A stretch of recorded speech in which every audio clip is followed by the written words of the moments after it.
what's wrong with what it is. First one here, Shorty, what it do? Abdul, what it is? We back. We back.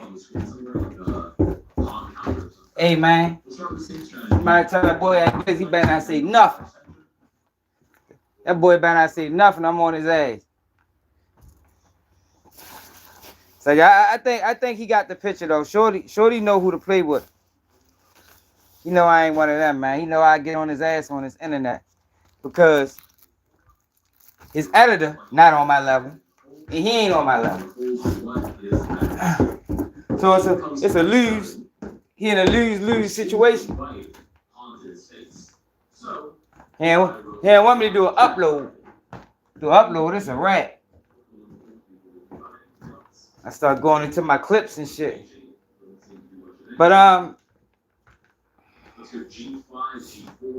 yeah, he don't want that.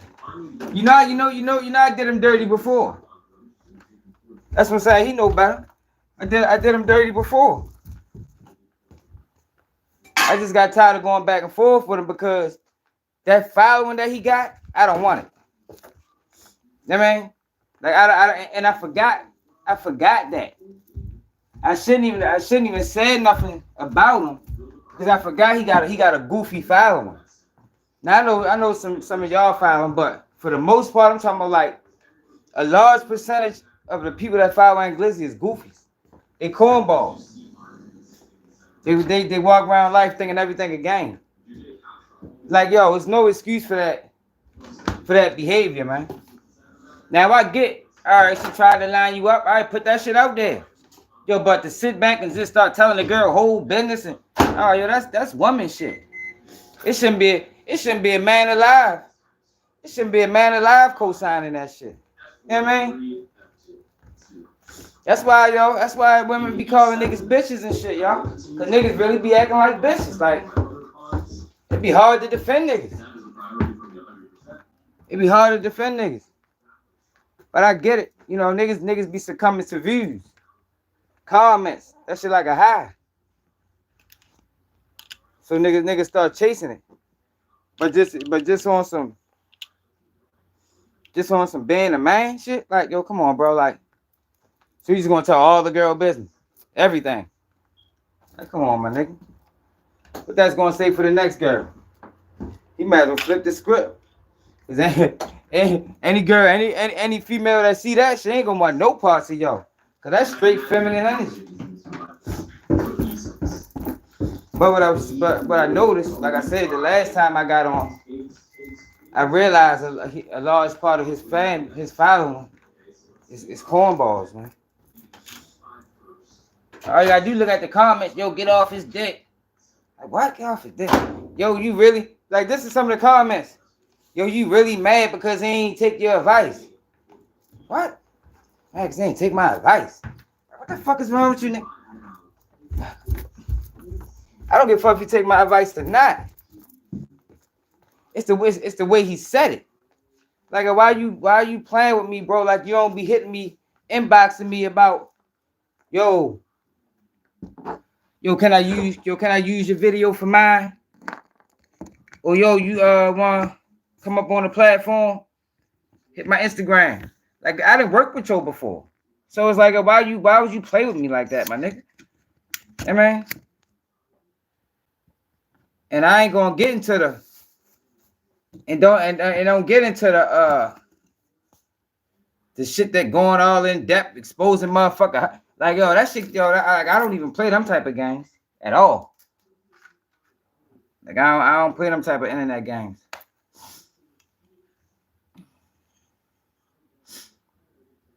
What's up, Siobhan? Wanna know? He trolls like, yeah, he do. If a person look at it, I just seen somebody said that before. Like, yo, Glizzy giving y'all a bad name. Like, y'all, Glizzy ain't from Baltimore. Like, we don't even play like that in our city. We don't even do that. But he gonna get somebody a false perception on DC. If a person look at what he got going on and be like, man, and think that's the whole DC, they're gonna be sadly mistaken because there's some real guys out there. There's some niggas in DC ain't going for nothing. You heard me? And here terror representation of that. You say cause fan base the ant farm. I can see. I be seeing them put the little ants up. They just goofballs, man.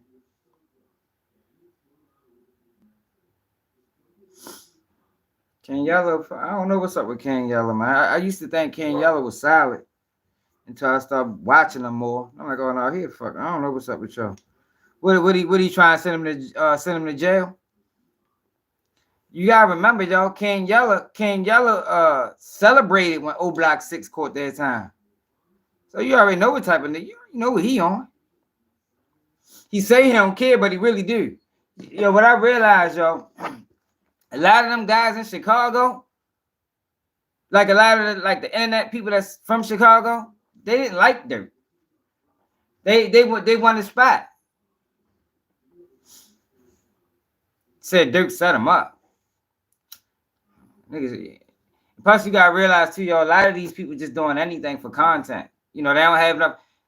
Yo, you see how we break through. We do a multitude of different things over here. Like we break down cases, we call out lanes, we do stories. Like these people, they don't have anything to offer. Like they're not good at nothing. So all they can do is what they can do. Make up stories and shit. Niggas got real good imaginations. So what they do is they make up stories. Dirk set them up. Yeah, all right. Them boys happy. A lot of them boys happy Dirk locked up. Trenches News, King Yellow, King AK-47. A lot of them, they happy, man. Like them niggas, like that's what a real hater is. Like whenever you can kick a person that when they down, that's a real hater. Because even if you had issues with him or felt some type of way, once he down, he down. Like you ain't supposed to keep jabbing at him and keep jabbing. He already down. You know what I mean? Now if he get back up, now we can continue, but not while he down, man. Not while he down, man. Making up stories. Just think about how many stories that was made up on Dirk. The whole thing. Like yo, it's so many false narratives. Sunday Best, what it is. It's so many false narratives being pushed on Dirk. It's ridiculous.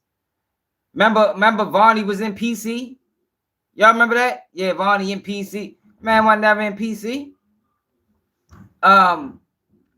Yeah, and Vonnie was snitching. Like none of that never came out.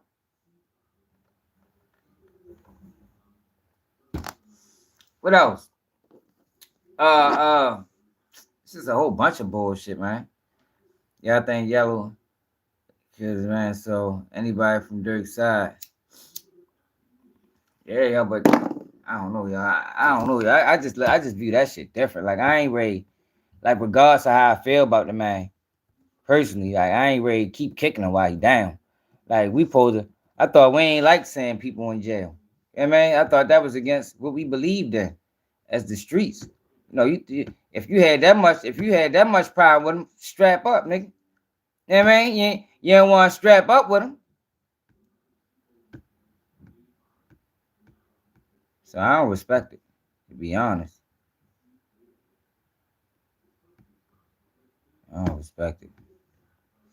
Well, I know yesterday, y'all, we found out that the lawyer Ariel Mitchell is a one-man band. Like she don't have a real law firm. She's the only person that works there. I mean, we found that out yesterday. I think that was yesterday. I gotta remove some of these. Gotta remove some of these tags. I got way too many tags. Yo, but today, hey yo, do anybody know if that interview dropped with Big Dirk and Duck Father? We got to see if that dropped. I want to watch that. But y'all, we got Donald Trump say he's releasing the unredacted JFK and Martin Luther King Jr. files. Now y'all remember these files supposed to got released years ago, and this shit was all redacted. The whole thing was redacted. So Donald Trump supposed to be releasing the documents, and I can't wait. Because I just know the government did some dirty things back then. And I think the world should see it. It's a damn shame they was able to hide it for all this long. So let me show you what I'm talking about. Damn shame they was able to hide it this long. Hey, y'all know I dropped the upload today. I don't know how many people saying it because, like, YouTube ain't even sent out no notifications. Like, I don't be understanding YouTube. Like, it's no excuse for some of the tactics that they be using. Florida deputy fired after shooting Jason Arlington with his own concealed carry gun during disarmament attempt. Then we got Bloodhound Lord Jeff. They say Bloodhound Lord Jeff was under investigation, similar to what was going on with Jada Young. Jada Young was under investigation too.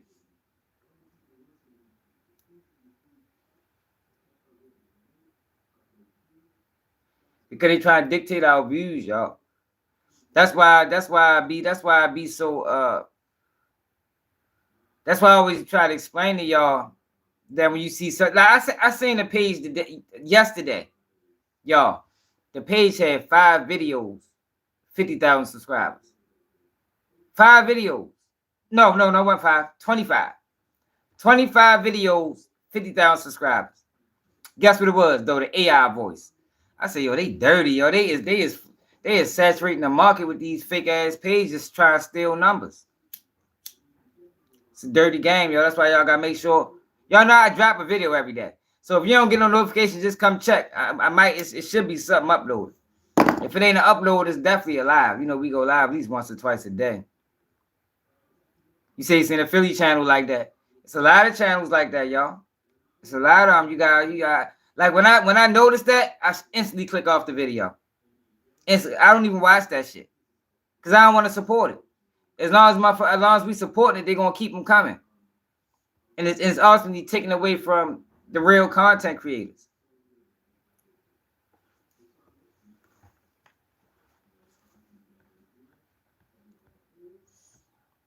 You got Lord King acting a fucking fool. You got Cameron lied doing Mace, y'all. Y'all know that? Y'all know Cameron lied on Mace? I mean on Jim Jones? Mark Andrews issued an apology. Fuck out of here, Mark Andrews.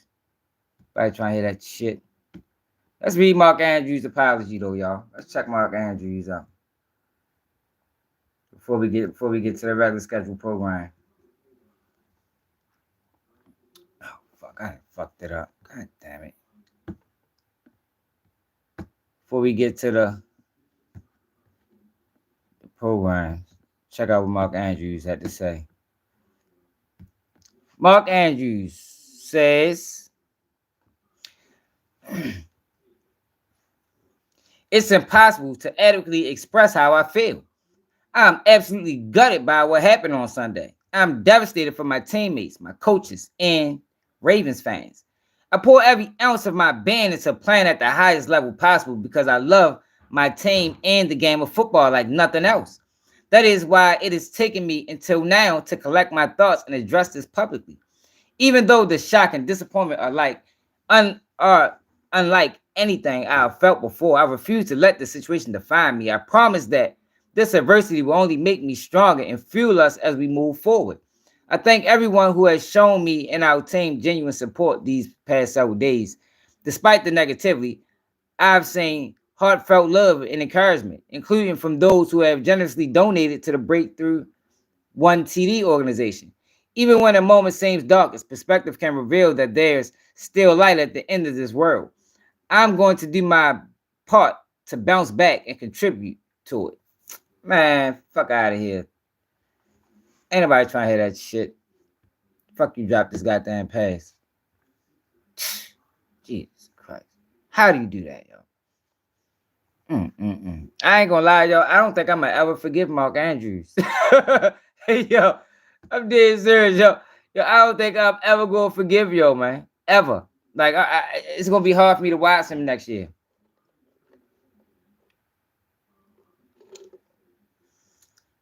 Yeah, it had. Hey, Hey, PNR, you sound like my little cousin. He been saying the same thing.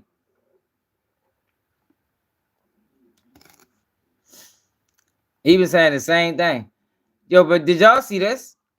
The Nashville school shooter cites Candace Owens as one of his influences to commit the violent crime. Each time she spoke, I was stunned by her insight.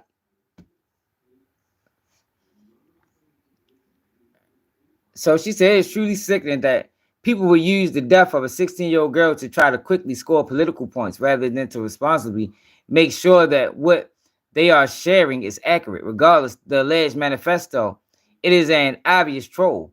How can you tell? Because the deranged individual plagiarized the exact same language from the Christ Church New Zealand manifesto combined with other manifestos and writings freely available on the web.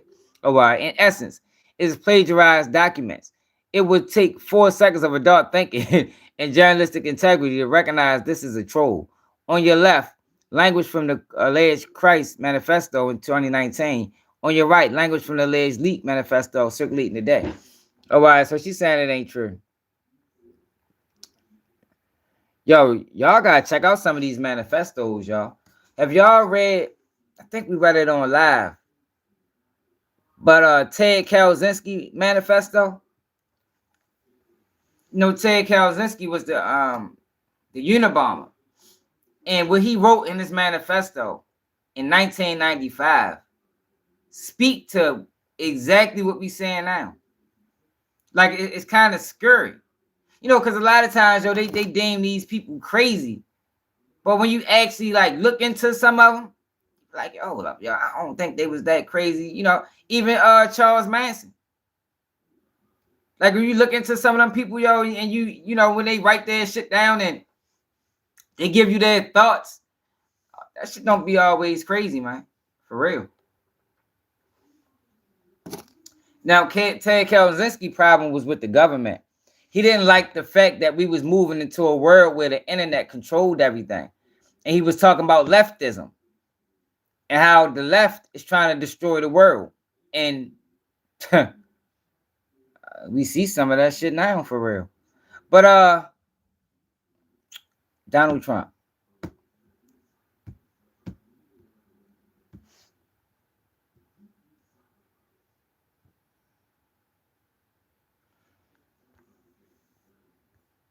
Executive order ordering the declassification of files relating to the assassinations of President John F. Kennedy, Senator Robert F. Kennedy, and Reverend Dr. Martin Luther King Jr. That's a big one, huh? Yeah, for real. People are waiting for this for years, for decades.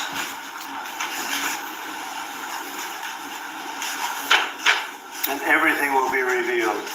Yeah. Yo, y'all know why? See, Trump is like this, y'all, because he's seen the ugly truth of the justice system. That's the thing, y'all. A lot of people got faith in this system. Trump's seen how they work. He's seen that they can be weaponized. So now he the president, he's in full control. Release all that shit. Let the people see how dirty these people really are. Let the people see. People been dying to see. And matter of fact, after this, I'm gonna go to a video of what's supposed to be in some of that stuff. Okay. Give that Man, what's up, King? What's up, Jalen? Lastly, sir, we have an executive order ordering the declassification of files relating to the assassinations of President John F. Kennedy, Senator Robert F. Kennedy, and Reverend Dr. Martin Luther King Jr. That's a big one, huh?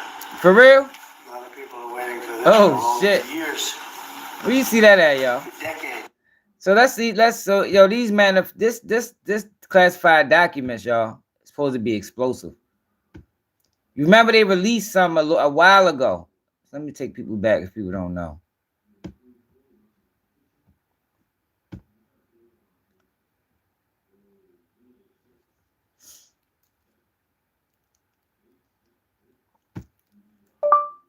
MLK released files.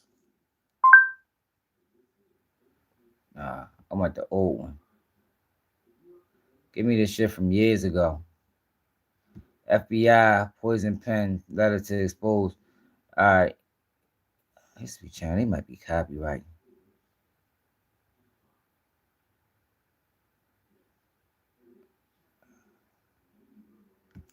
MLK. Sealed.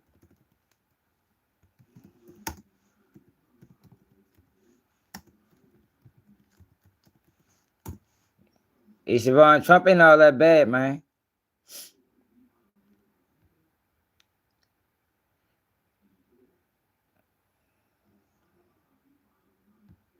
All right. So 7 years. Coming from the so 7 years ago, y'all, they released some of it. That was 7 years ago, but it was all redacted. Like I don't even know why they even released the shit. National Archives and another batch of JFK assassination files. They include, though, an explosive FBI dossier not on JFK. Yo, I don't think them inclusion laws are going to affect black people like people think it is, man. The Reverend Martin Luther King Jr. Let me tell y'all something. Then Director J. Edgar Hoover's deep suspicion and obsession with Dr. King, which was certainly no secret at the time, and it speaks to just how far he and the FBI went to try and discredit Dr. King. Oh, shit. The dossier released today contains items that are both, and I say explosive, but they are unsubstantiated.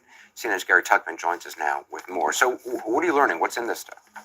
Well, Anderson, among the more than 600 documents released late today by the National Archives is this one, a never-before-seen file titled Martin Luther King Jr., A Current Analysis. It's dated March 12, 1968, and includes a number of explosive allegations about the civil rights leader who was assassinated 23 days after this report was first compiled. Among the claims detailed, Martin Luther King Jr. was involved in extramarital affairs and other sexual activities that, if true and revealed publicly, would have been devastating to Dr. King and his movement.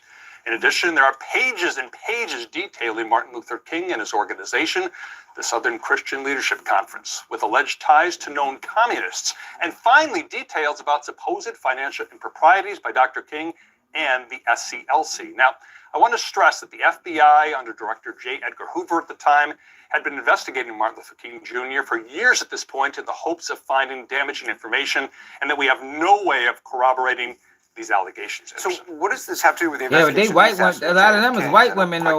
This document would have been in there with that. A lot of people that work them jobs, they're not black people that work them DEI jobs. Like that whole what you want to call it?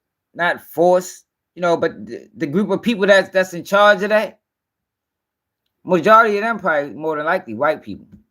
It's one of the many questions we have tonight, Anderson, considering the document has no mention of John F. Kennedy or his assassination. The only clue we have in this file marked secret is it's also stamped reviewed by the FBI JFK Task Force and dated May 8th, 1994, meaning it was reviewed by the Archives JFK Task Force 23 years ago, but kept secret until No, this was 7 years ago. That's what they released.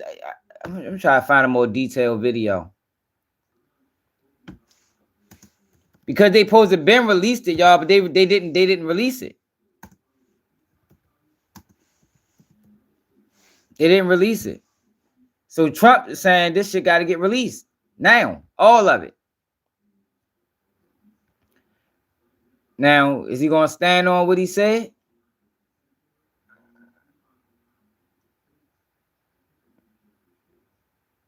They only got one video on here. Come on, YouTube. One video, YouTube. Like, seriously?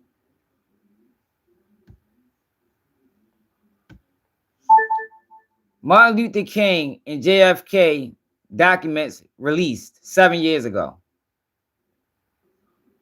I got the latest for Mild Luther King and JFK documents released 7 years ago. The first headline from MSN is Trump orders release of JFK and MLK assassination documents. I hate when they do that. I want this. All they got is CNN. That's all they give us is CNN. That's probably the same video we just seen.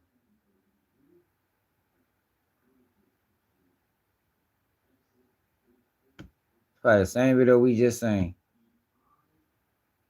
Look, video unable to upload. It took the video down.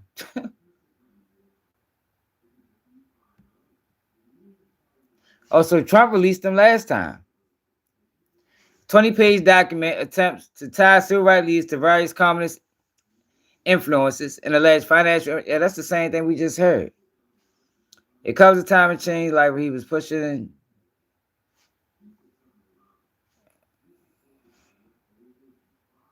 Nearly 50 years about Kennedy's assassination.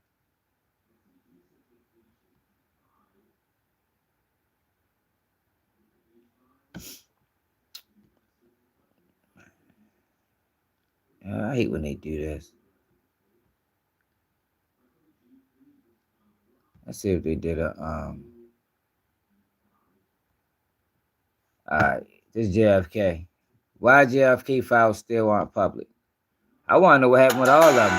I think most people know what happened with JFK. You know, the mob, JFK made a deal with the mob, man.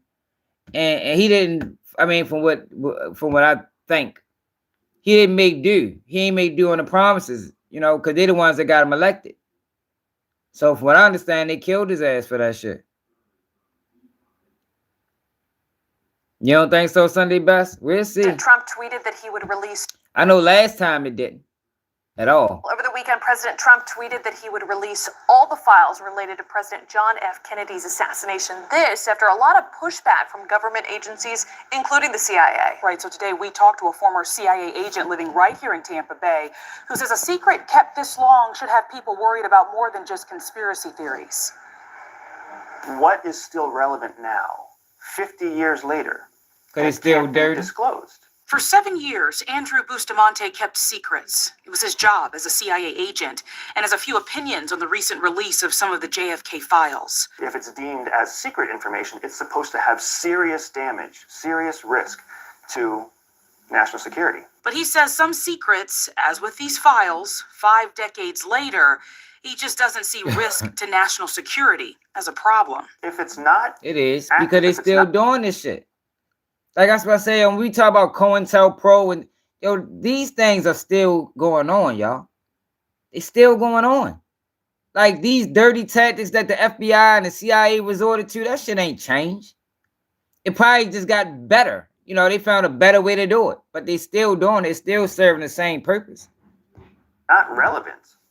Then why are we keeping the secret? That would mean that we are intentionally covering something that does not have immediate impact. And since the assassination of the 35th president of the United States, conspiracy theories have circulated about a possible cover-up or inside job. To think that the government is so well-oiled that it can maintain a secret for that long, maintain an active conspiracy, it's a tough pill to swallow. He says instead of giving life to the conspiracy theories, there is a better question to ask that applies to more than just the JFK files. Is the government being responsible? Malcolm X, it's called, that's the name of the speech, I'm a dead man already. So with everything that we're seeing with this JFK case, do you think that the word classified has now been diluted? That's a good question.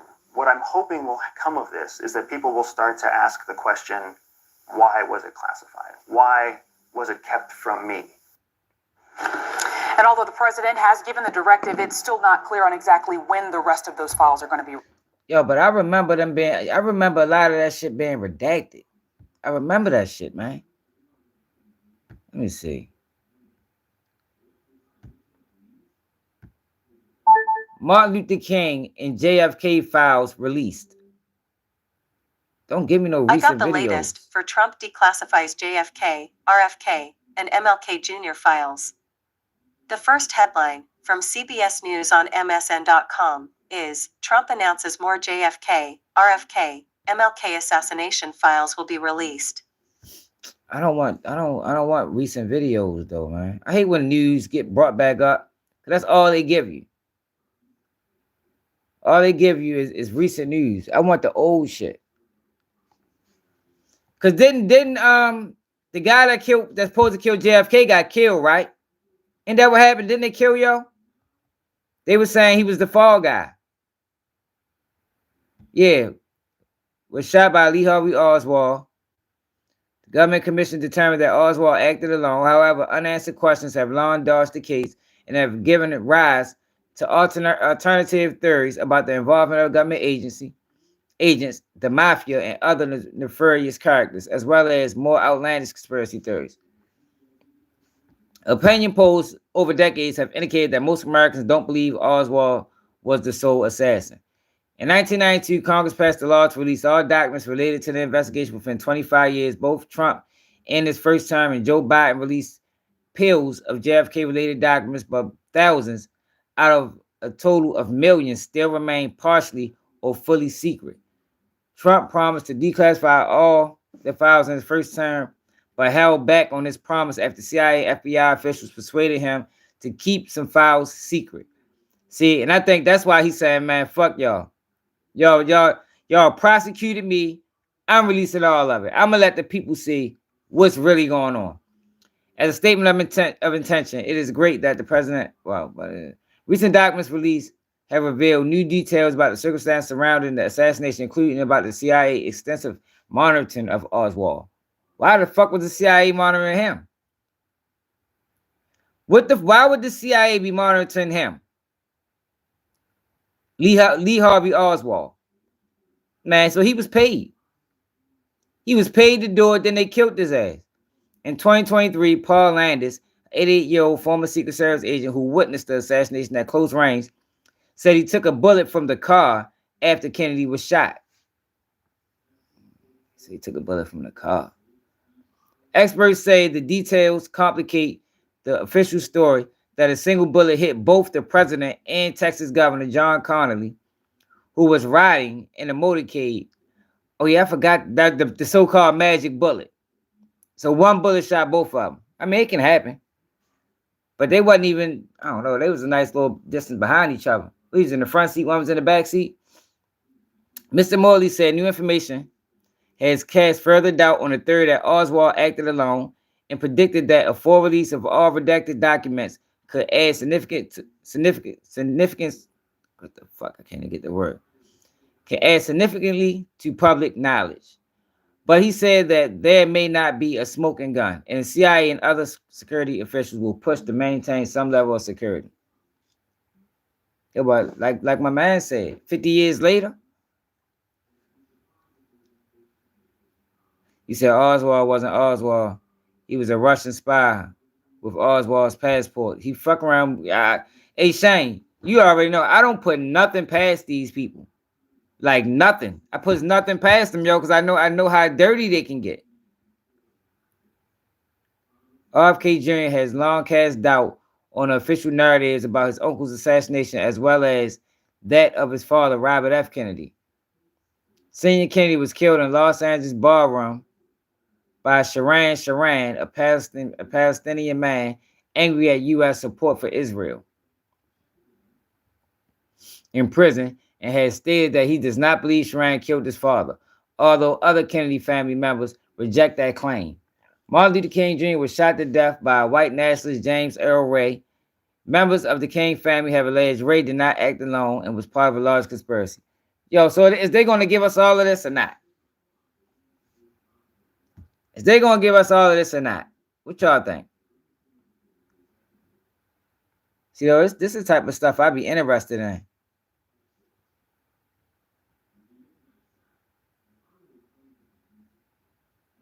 Federal records about Dr. Martin Luther King's assassination in Memphis. Yeah, and then Oswald is the one that got killed on national television, right? Didn't he get killed on national television? Or that's a different shooting? Federal records about Dr. Martin Luther King's assassination in Memphis for more than 5 decades are about to be declassified and made public for the first time. Yeah, President Trump signing the executive order today, releasing all documents about the assassinations of not just Dr. King, but President John F. Kennedy and his brother, Robert F. Kennedy. And y'all know, we going to get them documents. Hey, Flim Flam, if you watching, we need them documents. No matter what we got to pay for it. Subject of conspiracy theories. In the case of Dr. King, doubts that James Earl Ray acted alone. Jackie Reed. ABC 24's Lauren Turman spoke with the current leaders of civil rights organizations about today's executive order. She's live outside the National Civil Rights Museum for us tonight. Lauren, do they think this is a good decision or not?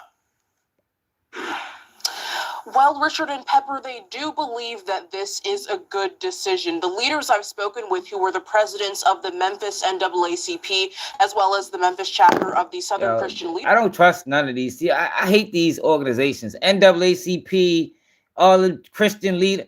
I don't fuck with none of them. Like, none of them got the best interests of the people, not black people. Like, I don't know who the fuck they work for. Leadership Conference expressed hope in what this order could potentially mean for debunking some of those conspiracy theories that are out there, but at this point they are cautious of the motives. In the first week of his second term, President Trump swiftly issuing a series of executive actions. During his re-election campaign, he pledged to release the batches of classified documents related to President John F. Kennedy's, Senator Robert F. Kennedy's, and Dr. Martin Luther King Jr.'s assassinations. As promised, he signed the order to make those records public today. Pastor Walter Womack, the president of the Memphis SCLC, says he is hopeful for what this could mean for setting the record straight. People want to know the truth. And what's wrong with your hair? I think it's going to be beneficial to the Americans to know. Yo, why the fuck yo got that hair on his head like that? Yo, wild as well. Yo, take that hair off, right? Yo got a toupee on or something. The truth.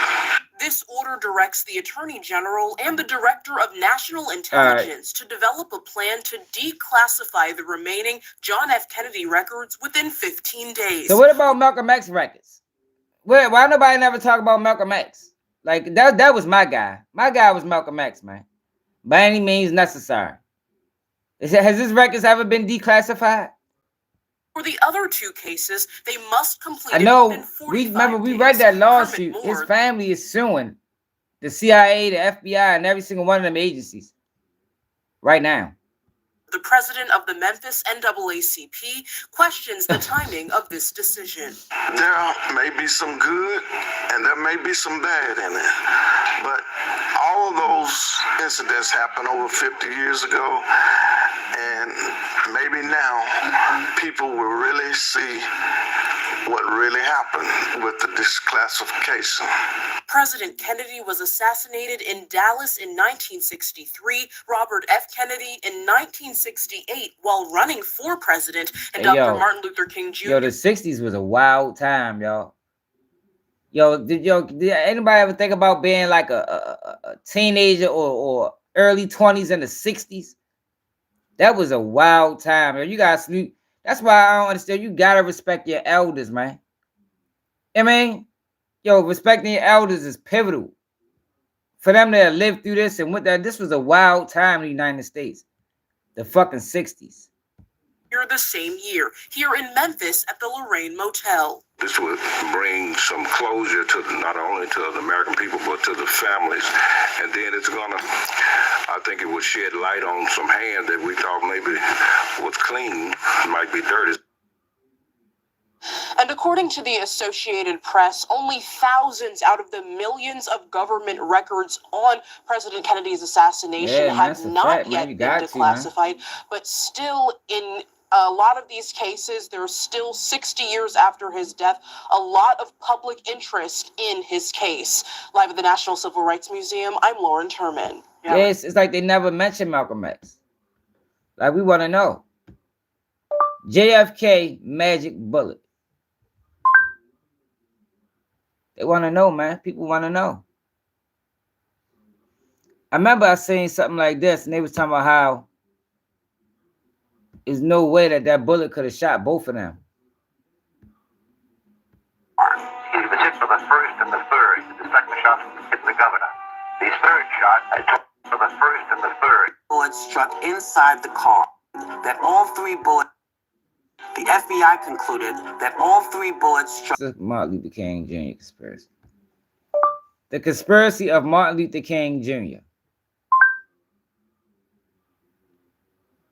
That's too long. We ain't watching that. It's a whole hour. Who really killed us? 45 minutes, 54 minutes. So she was a witness. Let's see what she got to say. This eyewitness to history, she's kept silent all these years. The dark day, deeply personal and deeply painful as well. We met her at the Civil Rights. the site of Dr. King's assassination. And I'm standing on this side of the street. So in the photo, Mary Ellen Ford has stood here before. Where is Dr. King? In front of the 306. Yeah, Prada. I always heard about the magic bullet, but I ain't know it did all of that. Like, that's damn near. I can't even believe that. That's why so many conspiracies swirling around his death. Like, ain't no way one bullet did all that. I mean, I can't say no way because bullets can hit two people, but that is a stretch in a moving car at that too. That's a stretch. Taken in 1968 is the photo the world would come to know. On the balcony of the famed Lorraine Motel, 3 people point toward the sound of a gunshot. Dr. Martin Luther King Jr. lays dying at their feet. A small crowd can be seen gathered below. Where are you in this picture? That's me right there. Right there. Yeah. That young woman in white is Mary Ellen. Frozen in right time, there. April 4th, 1968. It's a day she's only talked about with the closest of family members. Until now. Were you having a conversation with anyone? No, I was not.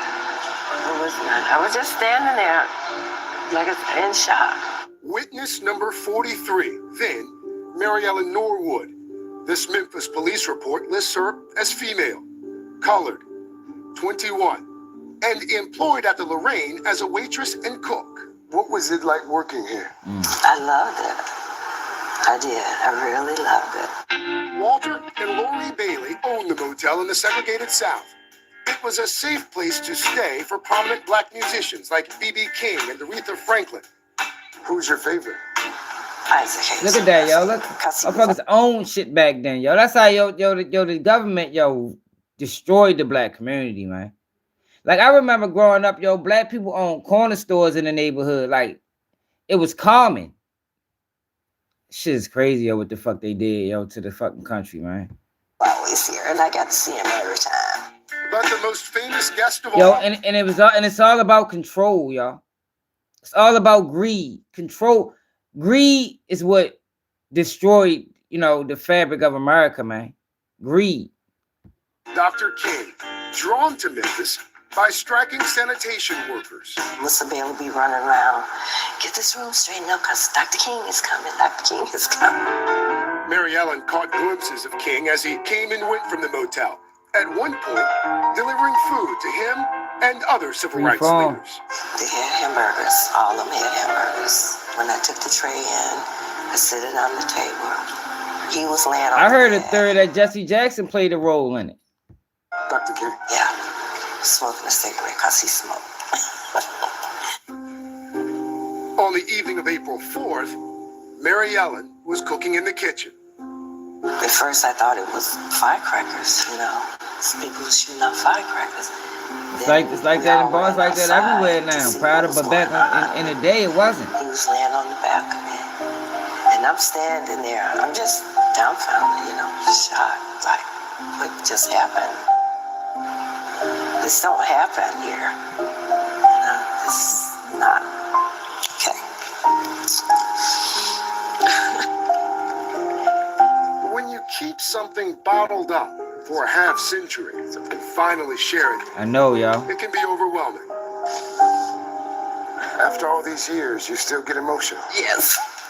I guess because I never even talked about it. Because I get so emotional. What were people saying? They just yelling. They shot Dr. King. They shot Dr. King. Somebody shot Dr. King. And that's all you could hear. Miss Mary Ellen, did you know when you saw him immediately that he was dead? No. We didn't think he was gonna die. You didn't? No. Why not? He can't. Martin Luther King Jr. was killed tonight in Memphis, Tennessee. Mary Ellen stayed at the motel for 3 days after Dr. King was killed, as the country's spotlight turned to the Lorraine. We just plugged up the lines because we kept getting calls from reporters, even the payphone on the outside. Did Dr. King get shot? Did Dr. King get shot? While she'll forever be there, standing in the blurry shadows of history. That's crazy she in that. Yo, that is crazy she in that picture, man. Like that's wild. Like she really in that picture. With the man that inspired so many. The thing that really stands out to me the most is seeing all these people sitting on the brick wall, waiting to get a glimpse of Dr. King. When people knew he was going to be here at the hotel, or the motel, they were there. They would come. They would come. Just to see Dr. King. Just to see Dr. King. So let me see something, man. Let's see if we can find a video that sum it up in like 10 minutes. We go 4 minute video. I don't like how that look. I want some video with some old footage. All right, the precarious story of James Earl Ray. I mean, what the fuck On is his April name? 4th, 1968, a shot rings out near the Lorraine Motel in Memphis. And by the time people realize what's going on, American icon and civil rights leader Dr. Martin Luther King Jr. has been shot and will soon be dead. The killing sets off a months-long manhunt spanning multiple countries searching for this man. An escaped convict, a career criminal, a con man, and an amateur porn director named... He was an escaped convict. So he escaped from prison and killed Martin Luther King? Or was he released from prison? I don't trust these people, y'all. I really don't, man. James Earl Ray. In his book, Hellhound on His Trail, Hampton Sides explores the bizarre behavior of James Earl Ray leading up to and following the assassination of Dr. King. A year before the killing, Ray was sitting in a Missouri prison serving year 7 of a 20-year sentence for armed robbery. And then one day, he slips out of prison on a bread truck. Following his escape, Ray spends a few months bouncing around the U.S. and Did y'all know this? landing in Birmingham, Alabama. Now it's unclear. Yeah, I never knew this. Did y'all know this? He was serving a 20-year sentence with 7 in and slipped out on a bread truck. Get the fuck out of here, man. He spends a few months bouncing around the U.S. and Canada before landing in Birmingham, Alabama. Now, it's unclear exactly how long he was in Alabama, but it was at least long enough for him to buy a car and secure a new Alabama driver's license. Now, at this time, he was going under a number of pseudonyms, including Eric Starvo Galt. But this was nothing new to Ray. Even when he was a child, his father made the family go by fake names in order to avoid his own run-ins with the law. And while he was in Birmingham, Galt, aka James Earl Ray, ordered some camera equipment through the mail. And when it arrived, he headed on south to Puerto Vallarta, Mexico. His plan was simple. He was going to pass himself off as a professional porn director while building a catalog of footage with Mexican prostitutes. And also sleeping with some of them on the side. He probably didn't do that shit. This was just months before the assassination. Now, this lasted for a little while before Ray decided to give up on his dream life and leave Mexico after he had a falling out with a hooker that he had been dating. That's the so sound he headed like up California way to work in the presidential campaign of George Wallace. And I say segregation now, segregation tomorrow, and segregation forever. Yes, that George Wallace. Meanwhile, Ray was also taking part. He was working on a campaign. Like, yo, I never knew none of this, y'all. See, they don't teach you this shit in school. You know, they give us the generic version of every motherfucking thing. That's why I be telling my kids, yo, when you in history class, ask questions, because they ain't gonna tell you what you really want to know for real. Segregation now, segregation. In the presidential campaign of George, after he had a falling out with a hooker that he had been dating. So he headed up California way to work in the presidential campaign of George Wallace. And I say segregation now, segregation tomorrow, and segregation forever. Yes, that George Wallace. Meanwhile, Ray was also taking bartending and dancing classes. Oh, and he got facial reconstruction surgery. And come on now. Come on now. Facial reconstruction surgery. Yeah, they let that man out. They let that man out. Come on now. What the fuck? He did a whole bunch. God damn. For a person that's supposed to be on a run. When he decided that he was going to kill Dr. Martin Luther King Jr. Now, there are mixed reports about his motivations. James Earl Ray was certainly a super racist, but it looks like greed may have also played a factor. Now, Ray was under the impression that he was going to be able to collect bounties from a cabal of rich Southerners for killing Dr. King. And he also assumed that a white man would never be convicted for killing a black man in the South in the 1960s. I wonder where he got that idea. And even if he were convicted, he assumed that when Wallace inevitably became president, he would pardon Ray not only for the assassination, but all his other past legal troubles. And keep in mind, he's still an escaped convict. Exactly, John. And just for good measure, he also apparently thought that the assassination would get him in good with the African nation of Rhodesia, a country that is now Zimbabwe. At the time, that country was ruled by a white minority, and Ray had designs to become a mercenary in Africa. So he traveled on south to Atlanta, where he stalked Dr. King, eventually making his way back over to Birmingham, where he purchased a rifle and a scope. He eventually followed Dr. King up to Memphis, where Dr. King was organizing a march in the Poor People's Campaign. And that is where James Earl Ray took that fatal shot from the bathroom window of a rooming house across the street from the Lorraine Motel. Now, because the police arrived on the scene pretty quickly, Ray was forced to leave a bundle containing his rifle and all his belongings on the street near the rooming house. Turns out the police had been tracking King's activities through Memphis and were already basically there. Ray flees to Canada, which is apparently way too trusting in 1968 because he's able to get himself a birth certificate and a passport as Ramon Sneyd. He was basically financing his life at this point through a series of small stick-up jobs. Sneyd... And he was a robber. God damn, this motherfucker was a jack of all trades. He was a porn star, a robber, a fucking, a prison escapee. Yo, come on, this is crazy. This is crazy. I didn't know, I never knew all of that, y'all. With mercenary groups throughout Europe, but with no luck. And one day, roughly 2 months after the assassination, during an attempted meeting with mercenaries, Ray's passport is flagged, and that was the end. Although he maintained to authorities that he was not this James Earl Ray character, but he was actually Ramon Sneyd. And then there's this one kind of weird story, where he kept insisting to his own attorney that he was Ramon Sneyd. And his attorney was eventually like, okay, well that's great, but you're still gonna be here for a while. Is there anybody you want us to call? And he said, oh yeah, talk to my brother, Jerry Ray. And then boom, he was taken back to the US where he eventually gave a full confession. But then all of a sudden his story changed. While initially copping to the assassination, he later changed his story to say that yeah, he did buy a rifle, and yeah, he did stalk Dr. King, but the actual shot was fired by this mystery man named Raoul, who had ties to the US government. Now, no evidence was ever found of the existence of Raoul. Raoul probably the one that did the shit. He fucking around was telling the truth. But we should note that there are some members of the King family no, you definitely can't do it without help. Story because they believe the government was involved with the assassination. Now, the case was repeatedly opened over the next 30 years, and while it has been revealed that the FBI was tracking and monitoring Dr. King, the verdict has always been the same. James Earl Ray acted alone in the assassination. He was a lifelong con man who died behind bars in 1998. And that's the story of the escaped convict who killed one of America's greatest civil rights leaders. Hold on, what happened in 1988? James Earl Ray acted alone in the assassination. He was a lifelong con man who died behind bars in 1998. Okay. And that's the story of the escaped convict who killed one. I don't know, y'all. That story sounds wild.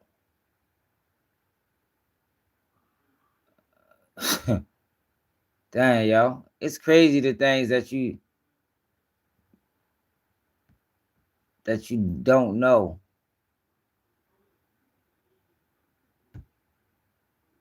In 2019, a group of concerned citizens formed, calling themselves the Truth and Reconciliation Committee, TRC. Among its members were Hollywood celebrities like Oliver Stone, Alec Baldwin, and Martin Sheen, alongside figures like Robert F. Kennedy Jr. and Isaac Newton Ferris Jr. You say he was a patsy. What's a patsy, y'all? I heard that term before. What does that mean? A patsy. I heard that term before, but I don't know. I don't think I remember the meaning. The TRC pushed the idea that the assassinations of President Kennedy, his brother Robert, Martin Luther King Jr., and Malcolm X were all part of conspiracies orchestrated by the government and subsequently covered up. Thanks, y'all. They argued that James Earl Ray, who had been convicted of killing King, wasn't the true assassin. The TRC believed that the narrative of the deep state conspiracy recast the evidence in a way that aligned with the idea that King was so threatening to the power structure that he had to be eliminated. Even after government files were released and 5 separate investigations concluded that Ray was guilty, many Americans still clung to the belief that a conspiracy had occurred. When King was murdered in 1968, it wasn't entirely unreasonable to question whether there had been a conspiracy. Investigators, both private and government, were digging into Ray's Coretta was crime, beautiful, man, trying to back then, understand man. his motives. The FBI itself seemed to hint at a conspiracy during its investigation of Ray's flight from justice. President Lyndon Johnson had requested the FBI's involvement, and Ray's inclusion on the FBI's top 10 most wanted list invoked the term conspiracy. Yeah, for real, To the FBI, it was important to prove that a federal crime had been committed, leading to charges of conspiracy to deprive King of his civil rights. This, in turn, fueled suspicions that the government... Yeah, so basically you saying if them trees blocked that window, there wasn't no way he could even be the shooter. He could be telling the truth. He probably did set up and somebody else was already on it. Administration and the FBI might have been behind the plot to kill King. As time passed, skepticism of the official findings turned into a poisonous fiction promoted by extreme conspiracy theorists who had no basis in reality. These theorists insisted that hundreds, if not thousands, of government employees had conspired together to murder King. They ignored the fact that such a large conspiracy would be nearly impossible to keep secret, given the nature of bureaucracies. As FBI profiler John Douglas put it, nothing that big or well-publicized stays secret for long. If FBI Director J. Edgar Hoover had planned King's assassination, why wouldn't he have destroyed the COINTELPRO records, files detailing the FBI's efforts to discredit King, as well as other left-wing groups like the Ku Klux Klan and the American Communist Party? I bet. No such destruction occurred. Ray had pleaded guilty in 1969 and was sentenced to 99 years in prison. Over time, he recognized that the support he was receiving, especially from African-American leaders who believed the government was behind the assassination, could be weaponized for his benefit. The key unifying factor for all of these supporters was their mistrust of the FBI. Ray, aware that public opinion was rife with conspiracy theories, also took advantage of the prevailing climate, especially after the assassination of President Kennedy. In a time when many believed Oswald had been part of a larger conspiracy, it was easy for Ray to claim that the government had been involved in King's murder. Ray's defenders, seeking to downplay his guilt, found a convenient theory: a government conspiracy to eliminate King because he was seen as a threat. Despite all, well, we know he was seen as a threat. You heard what J. Edgar Hoover said. You know, he did a whole thing about the never allowing it to get to a point like you got Martin Luther King's and Malcolm X's and shit like that. He definitely was considered a threat. Conspiracy theorists distorted the facts to support their claim. They painted Ray as an incompetent criminal who could never have committed the murder on his own, instead suggesting powerful forces must have been behind it. Yeah. In the years that followed his trial, Ray clung to this idea of a vast conspiracy. For him, promoting this narrative was a way to maintain his hope for freedom, or at the very least, gain notoriety in prison. The notion of a conspiracy also helped sell his story, providing financial means to continue fighting his case. In the late 1970s, the U.S. House Select Committee on Assassinations explored the possibility that a group of business people from St. Louis had put a bounty on King's head.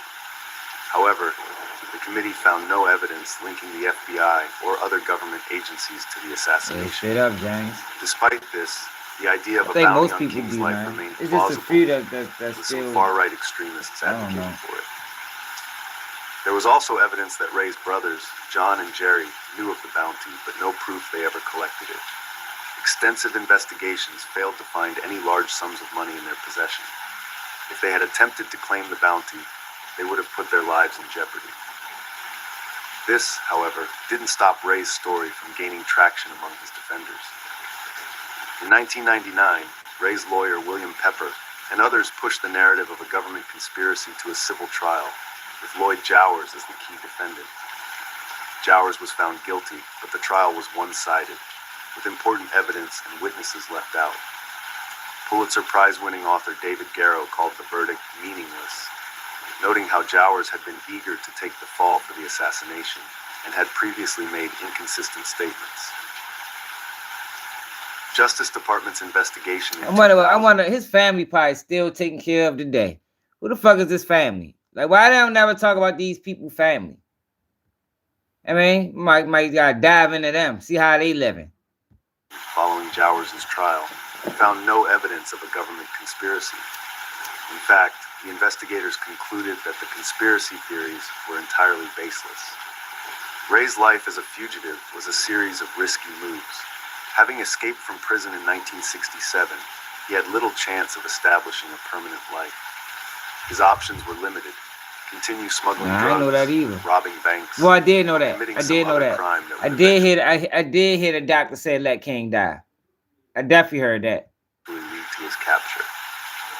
Killing King, however, would give him the notoriety he craved, and perhaps even a chance at freedom if the right circumstances played out. His crime would make him infamous. Ray had been in and out of trouble all his life, and by the time he committed the murder, he was approaching 40 with little hope of a future outside of prison. So he was going to die anyway. So they found somebody that he already had 20 years. He was what, 40 years old? He ain't had, shit. He only had a couple years left anyway. Probably never made it out of prison. Escaped abroad, he could return after time had passed and potentially find a sympathetic jury. Alternatively, his capture would elevate his status in prison. When Ray pled guilty in 1969, his lawyer, Percy Foreman, convinced him it was in his best interest. He was sentenced to 99 years in prison. Yo. And spend the next several days. Yo, I'm not pleading guilty to 99 years. I don't give a fuck what you say. See, so they never had a trial. So if they never had a trial, key information never came out. Right? His lawyer told him to take 99 years, so they never had a trial. That speaks volumes. No, because you have trials, discovery, and all of that comes into play. Decades behind bars. He died in 1998 from liver disease caused by hepatitis C, contracted from a prison attack years earlier. While the idea of a deep state conspiracy to kill King was utterly false, there was indeed a conspiracy in the true sense of the word. Ray, with the help of his brothers, planned and executed the murder. His motivations were rooted in his hatred for King and the hope that the notoriety from the assassination would benefit him financially. Despite evidence of the Ray brothers' involvement in the murder, there was never enough to charge them. As much as investigators tried to piece together the details of the plot, the brothers' role remained murky. It is clear, though, that James Earl Ray never acted alone. He was aided by his brothers, who, despite their involvement, stuck. Man, who the fuck he trying? He trying to throw? Yeah, Shane. He on some bullshit. Anybody, man, fuck out of here. His brothers ain't had nothing to do with that shit. Well, I know Malcolm X's family right now is suing because they got some new information.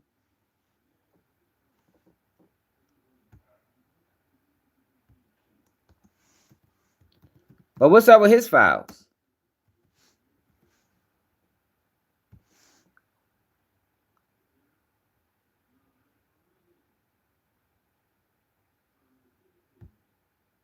Did y'all see this? I don't like Attorney Ben Crump. This is Democracy Now!, democracynow.org, the War and Peace Report. I'm Amy Goodman.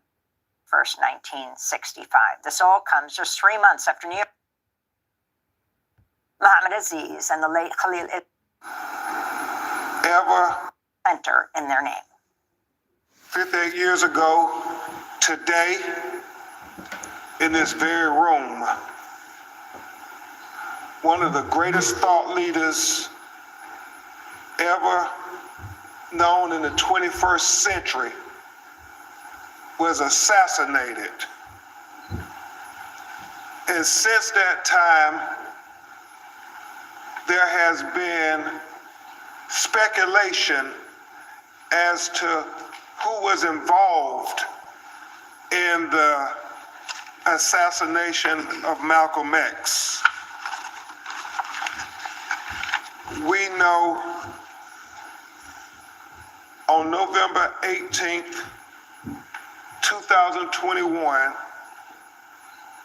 it was confirmed and substantiated that the government agencies, the New York Police Department, the FBI, the District Attorney of New York had factual evidence, exculpatory evidence that they fraudulently concealed from the men who were wrongfully convicted for the assassination of Malcolm X. Yo, but see, this is what I be talking about, yo. Like, yo, these people. And they also fraudulently concealed that information. See, yo, but this is what I be talking about. Yo, like, yo, these people will go through great lengths to cover their tracks, even arrest the wrong people. Like, yo, this system is crazy. That's why I don't see how so many people applaud it. Like, how can you do that and sleep at night? You know you got the wrong people. You know you got the wrong people, and you just lock them up, spend decades in prison, and still sleep comfortable at night. Like, that's fucked up, man. From the family of Malcolm X, we know that based on their wrongful conviction, that the government settled the matter of Mr. Azir and Mr. Ism. Yeah, forgot about that. Mr. Aziz for tens of millions of dollars. This is important for I don't like many him. reasons. Wait till his sister's daughter get there talking. One of the most important reasons, it gives Malcolm's daughter, Ilyasa Shabazz. I don't even, bro. On February 21st, 1965,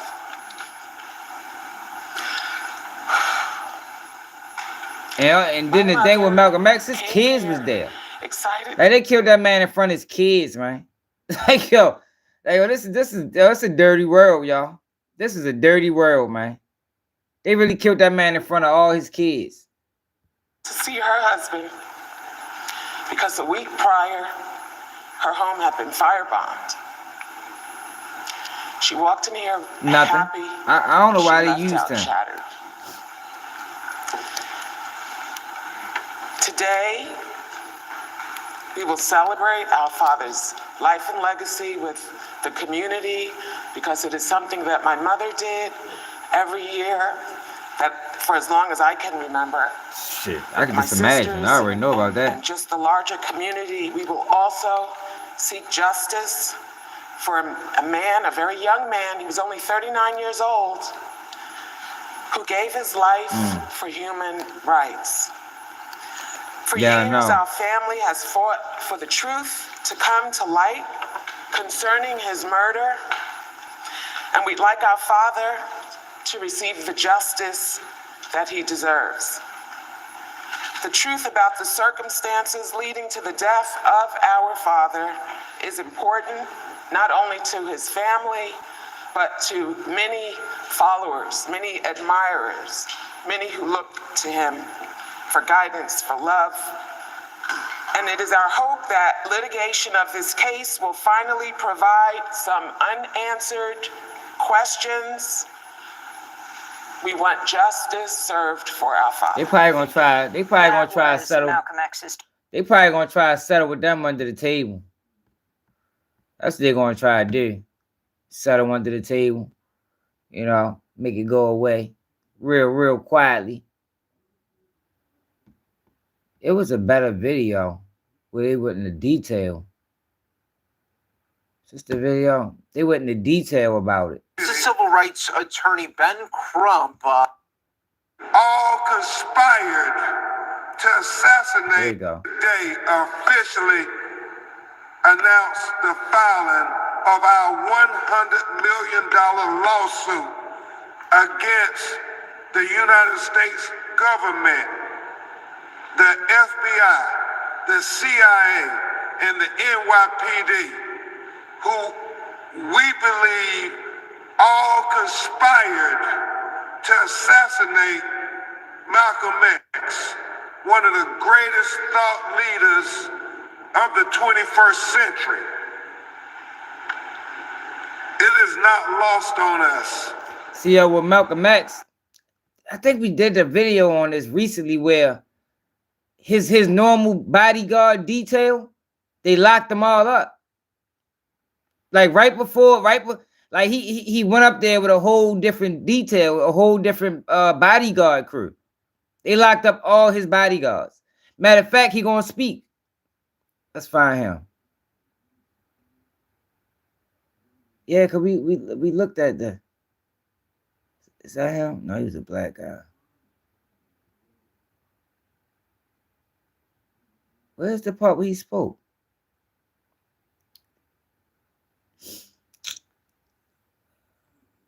Where's the part where he spoke? It's not the whole thing, man. Let me see something. Malcolm X bodyguard speaks. Here you go, right here. This the guy. Like, why they not showing him? But they took his part out the interview.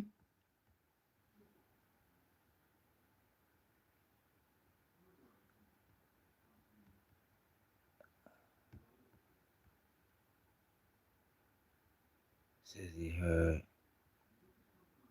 Why they take his part? So nobody got his part.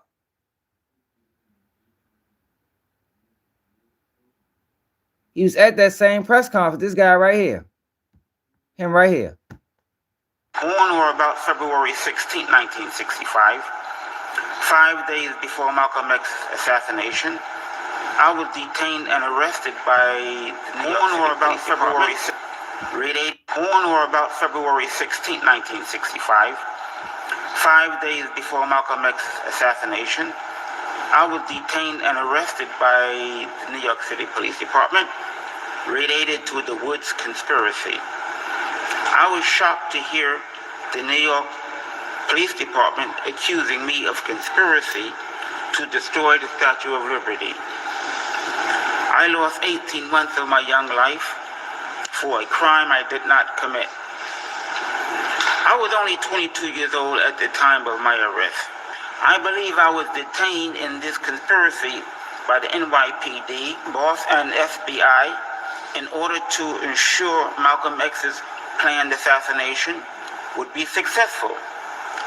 Had I not been arrested, I would have attended his speech and... Yo, why is this interview? Yo, he got a whole speech. Like, yo, the man got a whole speech.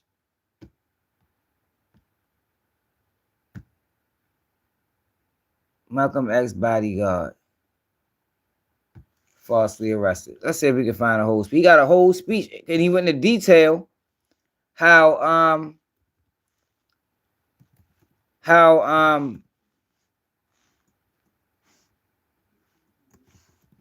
they set him up with some federal agents. Like, they got some federal agents and they used them. Here you go, right here. They used them to like coerce him into some plot. Now. Democracy. They used them to coerce him into some fake ass plot to bomb the Statue of Liberty. My family witnessed the unimaginable. Our father joys Ensuing hail. And they were filled with challenge. Amidst the confusion, 3 gunmen at the front of the hall opened fire. Malcolm was hit 17 times in the ensuing hail of bullets. He died on the stage as chaos erupted. On Wednesday night, at what is now the Malcolm X and Betty Shabazz Center in Washington Heights, Malcolm's daughter, Ilyasa Shabazz, recalled that horrifying day. My parents' young lives were filled with joys, and they were filled with challenges. And 1 week before my father's assassination, our family home was targeted. A firebomb was thrown into the nursery where my sisters and I slept as babies. Oh, shit. History records that we escaped unharmed, yet a mere 7 days later, my family witnessed... They threw the cocktail bomb in the kids' room. Dang, yo, it's amazing how... Like, I thought I was pretty adverse with this story. I never knew they threw the cocktail bomb in the kids' room. Like, yo, that was intentional. doing in the fucking kids run. Wow. It's the unimaginable. Our father was gunned down as he prepared to speak right here in that location. My pregnant mother placed her body over my 3 sisters and me to protect us from gunfire and to shield us from the terror before our eyes. Malcolm X's daughter, Dr. Ilyasa Shabazz, speaking last night at the former Audubon Ballroom, now the Malcolm and Dr. Betty Shabazz Memorial and Education Center. After Malcolm X's assassination this week, 2 former members of his security team have come forward for the first time to reveal details of their entrapment and imprisonment by New York police just days before he was killed. Yesterday, one of the 2 men and family members of Malcolm X appeared at a press conference. This is 81-year-old Khalil Sultan Sayed.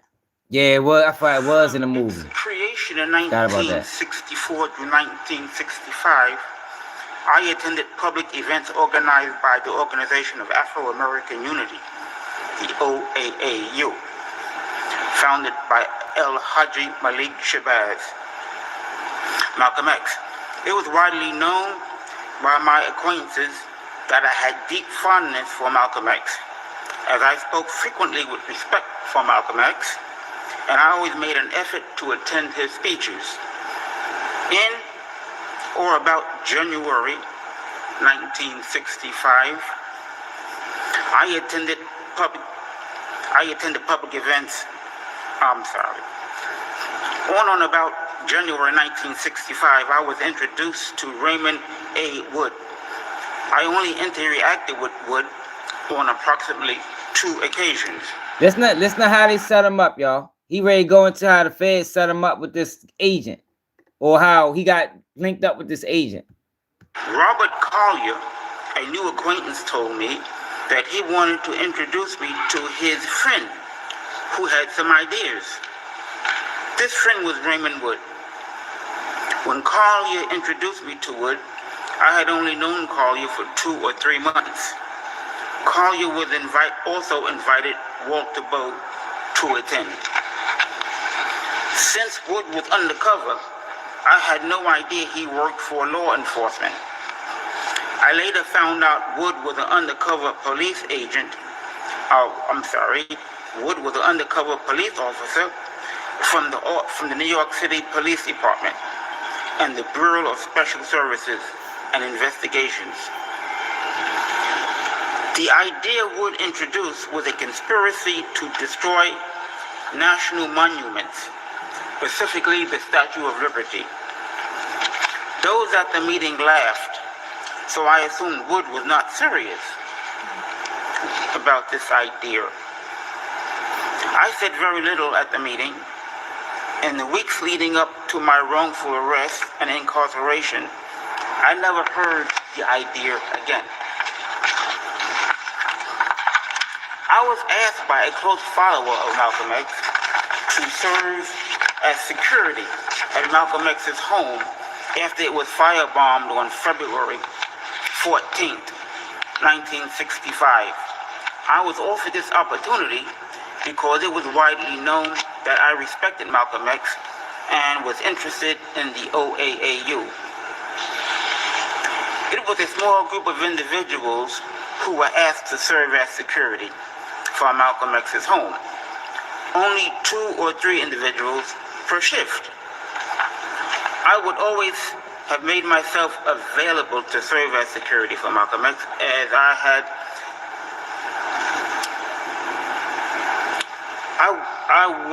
I would always have made myself available to serve as Malcolm X security had I not been wrongfully arrested. It was widely known that Malcolm X's life was frequently in danger and under constant threat. On or about February 16, 1965, 5 days before Malcolm X's assassination, I was detained and arrested by the New York City Police Department. It's still the same. To the Woods conspiracy. I was shocked to hear the New York Police Department accusing me of conspiracy to destroy the Statue of Liberty. I lost 18 months of my young life for a crime I did not commit. I was only 22 years old at the time of my arrest. I spent 4 years. So they got somebody introduced this guy to this agent, and this agent talked. He said he didn't even say nothing, but this agent talked to him or them about bombing national monuments. The next thing you know, he get locked up for the shit. As a student at Howard University, working towards a degree in electrical engineering, I was helping my father in his store during a gap year in my studies when I was arrested. As a result of my detention, I never graduated from Howard University. I believe I was detained in this conspiracy by the NYPD, boss and FBI in order to ensure Malcolm X's planned assassination would be successful. Had I not been arrested, I would have attended his speech and could have served as part of his security detail. So that was 81-year-old Khalil. So that's crazy, y'all. I want to see these documents. Y'all know whenever they drop, we gonna have them straight up, because I want to read them. I don't give a fuck if it take days. We gonna read them bitches. But all right, y'all, it's time to switch gears. So Cameron and Jim Jones. Y'all remember Cameron went in on Jim? Matter of fact, Cameron went in on Jim Jones and I went in on Cameron. So one of the things he brought up was this situation that supposed to happen between BMF and Cameron and Jim Jones. So where is that at?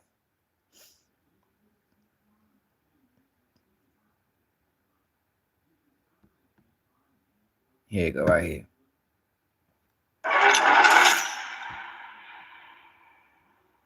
But guess what?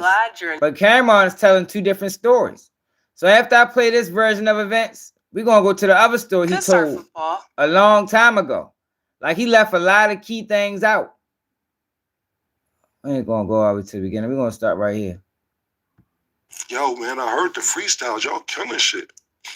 Yo, you know my grandmother died. If y'all want to come by and just hang out, y'all could. Y'all more than welcome. Be like, all right, Jomo. Charlene. Thanks. It didn't really make sense at the time because we like, yo, my nigga, where's Jomo inviting us to his house for? Even though he cool nigga. But it didn't make sense to be going to Jomo's house. More freestyles come out. Yo, I heard the new shit you did. I heard the new shit you did. Yo, you want to come through? Come through. Why? Why are we going to Jomo's house? Cool. One day, I'm leaving Mace's house on the west side, going back to the east side. I stopped at Jomo's house. His grandmother died, God bless her dead. And he had a free crib. So yeah, I would bring some bitches over there to fuck sometime. A little crack maybe. I'd be at everybody's house though. I love my grandparents. My grandparents were straight. I stayed at Duke the God house. I stayed at Mace with Cuda. I stayed at her. I stayed a bunch of times. I never needed nowhere to stay.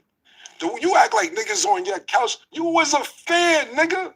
You begged us. You are a fan, nigga. I ain't like that fan statement. Like that's why that's what really made me go off on Cam. Like, how you gonna call a dude that you've been around all these years a fan, bro? Like, even if it started like that, like, you could have left that part out the argument. That's just my opinion.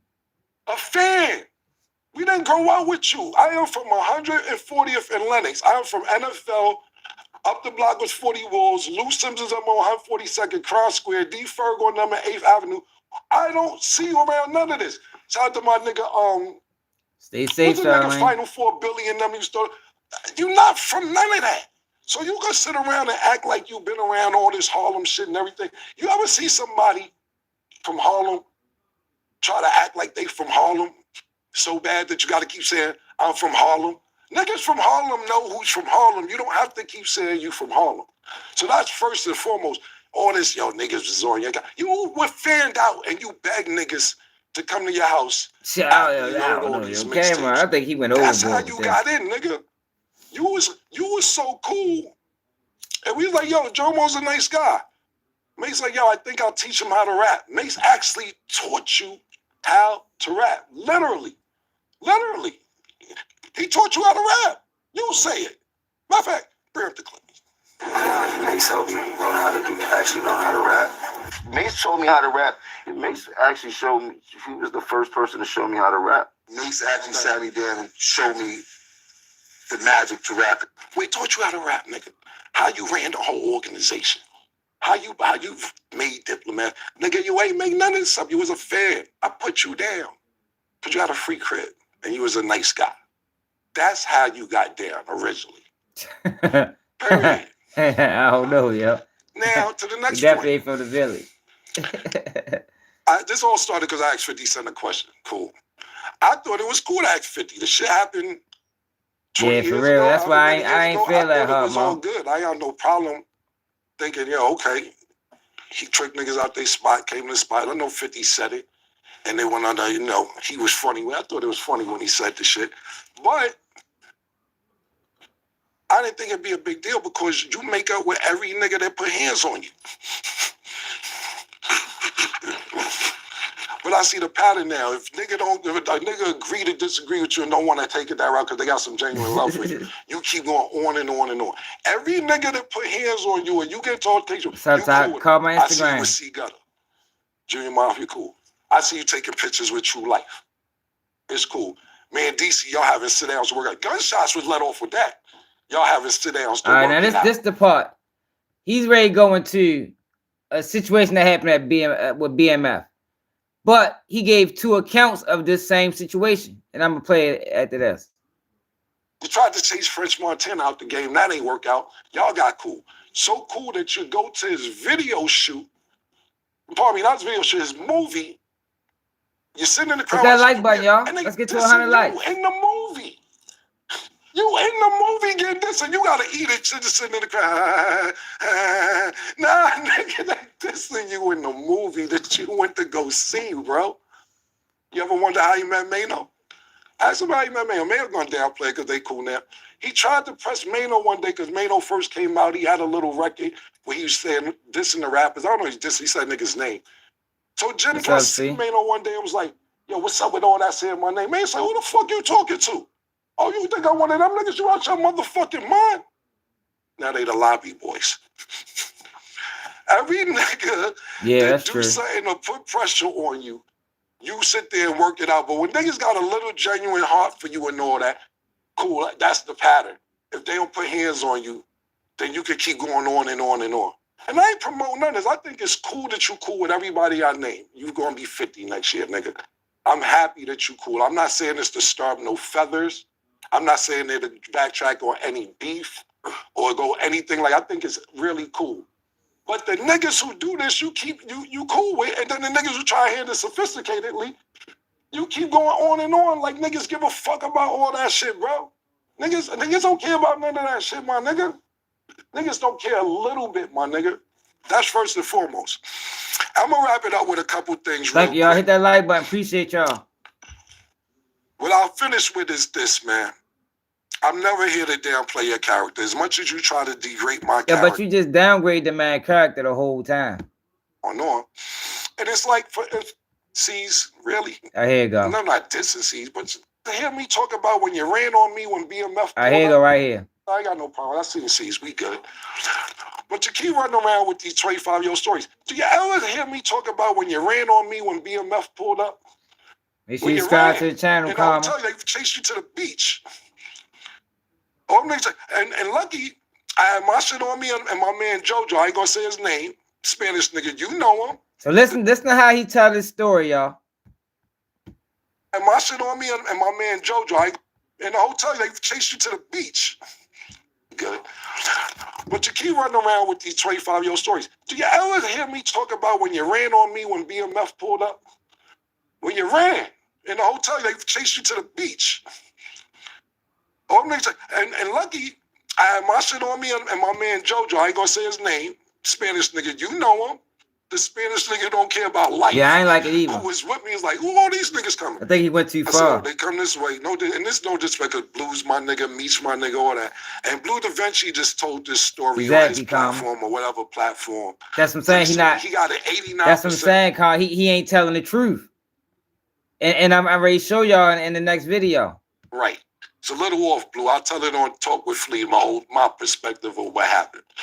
But at the end of the day, I don't be out there pumping. They chased you to the beach, nigga. You was in the sand. You was getting wet from the water, from the ocean. I don't pump that. Took your rags off. Me and JoJo was laughing about that 3 months. Some cool shit. Cool. I don't pump all that shit. Ain't common. To create your character. You know why? Because I said the same exact thing, and people was disagreeing. It was one-sided loyalty, man. That's what I see from this. Like, I ain't never see Jim Jones go in on Cameron like this, man. Regardless to what he always took issue with how he handled things as far as their friendship. I ain't never see him go in on Cam like this. He ain't never talk about Cameron snitching on Rockefeller. I mean, unless I missed something. I ain't never hear him talk about when Cam said, man, we seen him rock sign. I mean, that was telling. That was dry snitching. It was televised, nigga. That's why I'm here, nigga. That's why right, I work like that's why me and Murder is here, nigga. The revolution was all right, so listen. So y'all heard that story. Now listen to this story. And y'all know two things can't be the truth. And you know, we always say the story, you don't have to add nothing or take nothing away from the truth. The truth stands on its own. Now listen to this story. Listen to this story right here. Party one time in Miami, and they was like spilling drinks. Nobody knew who BMF was. They were spilling like drinks over the top of the rail.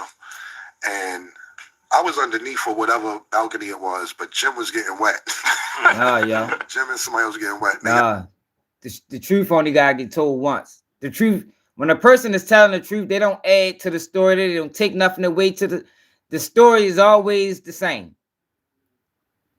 Because the truth is, it stands on its own. It don't need no, it don't need no, no kickstand. The bitch stands up by itself.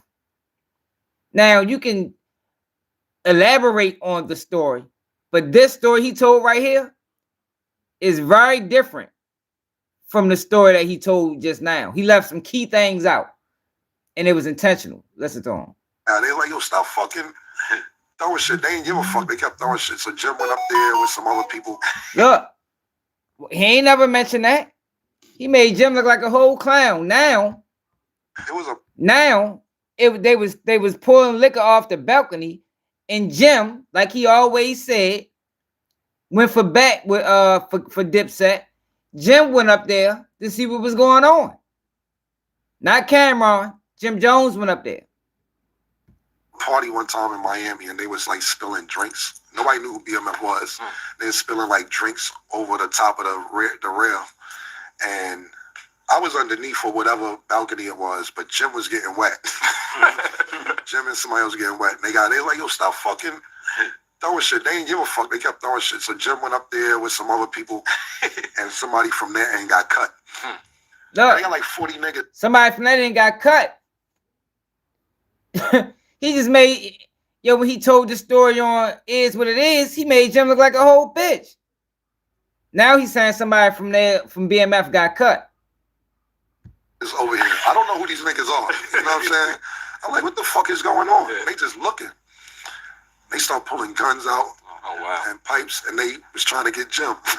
So they ran towards Jim. I seen the police run. The police ducked under the car. A few of my niggas ran. I was with one of my niggas. I want to sit there. I said, yo, just shoot if niggas come this way. But I was like, I don't know what the fuck is going on. So you let him chase him. And he didn't even have, so he said he had the strap, whole time his man had the strap. So you sat around and let him chase your man with firearms. And my man was like, bet. But they ran past me. I didn't know where they was going. I guess they was trying to get Jim. Jim had went to Royal Palm. Then they walked past me and was like, yo, tell your niggas get together. I'm like, who the fuck are y'all? We sat down and squashed it. And they was mad at Jim still. So Jim had a show in Atlanta maybe 2 months after that. Oh, man. Jim went down there, I think, with 2 people to the club. And when he got there, they respected him for going by himself. They're like, nah, we gotta fuck with you if you gonna come down here by yourself. And then he ended up being cool with Blue and Meech and everybody else because they was like, this nigga got to be crazy. He gonna come down here by himself and don't give a fuck. It was a party one time in Miami. Man, come on, man. Yo, Jim always rolled for Cameron, man. Always. And I think that's what I ultimately think hurt Jim the most. Cause it's like, yo, I ride for you. It's a history of it. But you don't show that same loyalty, man. Like that's what I see. Cam was the ticket at one point, yo, but it got, yo, I don't know why people act like this is not true. It got to a point when Jim was over top of Cam, yo. It got to a point. Yo, Jim Jones is the one that carried Dipset, man. Jim Jones carried them. When Cam got with The Rock and he had his little run, yo, but when it was Dipset, Jim Jones took them to the next level, y'all. And I fuck with Cam. Always. I can take you back to Confessions of Fire. But it is what it is. Yeah, and I don't know why people like to not see. Yo, Jim Jones was dropping bangers. Summer in Miami, Trey Songz, Certified Gangster. That Take Him to Church album. Man, it was hella songs on there.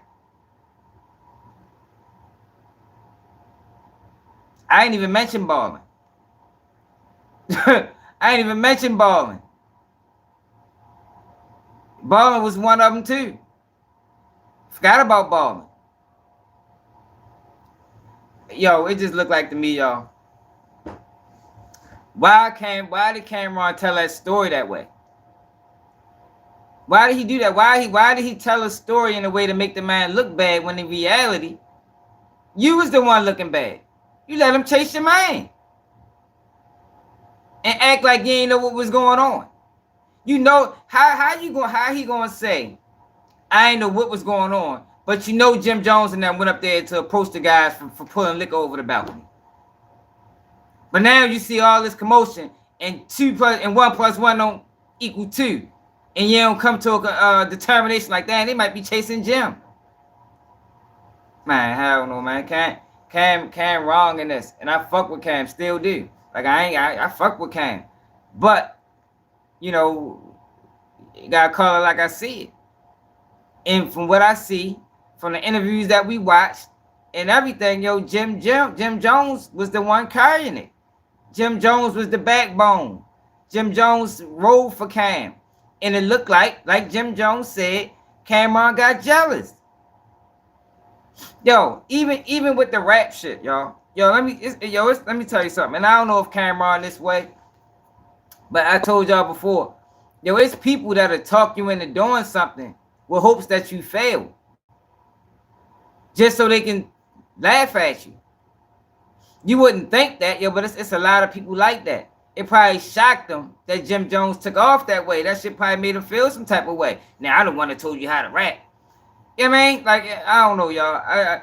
I think it's wild that he just told that story. And the way he told it back then, he told it totally different the other day. Yeah, it is projection.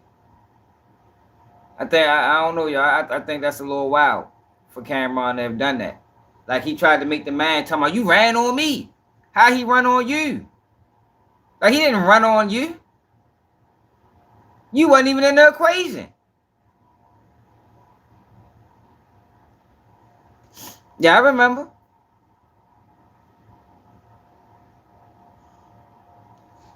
Jim was the muscle. Everybody knew it. I don't know why people trying to act like he wasn't. Like I don't know why people doing that.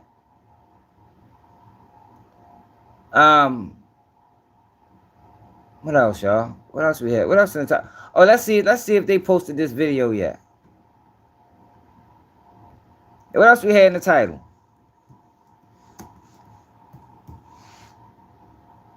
Sometimes I don't be hitting the topics.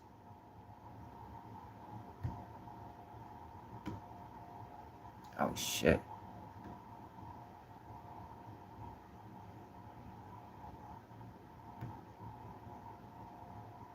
They still ain't posted the video yet. Come on, man. They need to upload that video, man.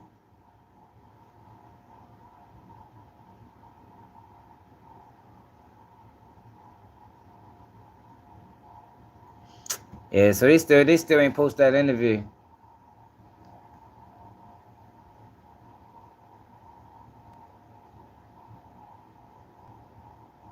Yeah, he ran on him at the basketball game. That's what I'm saying. Cam wasn't.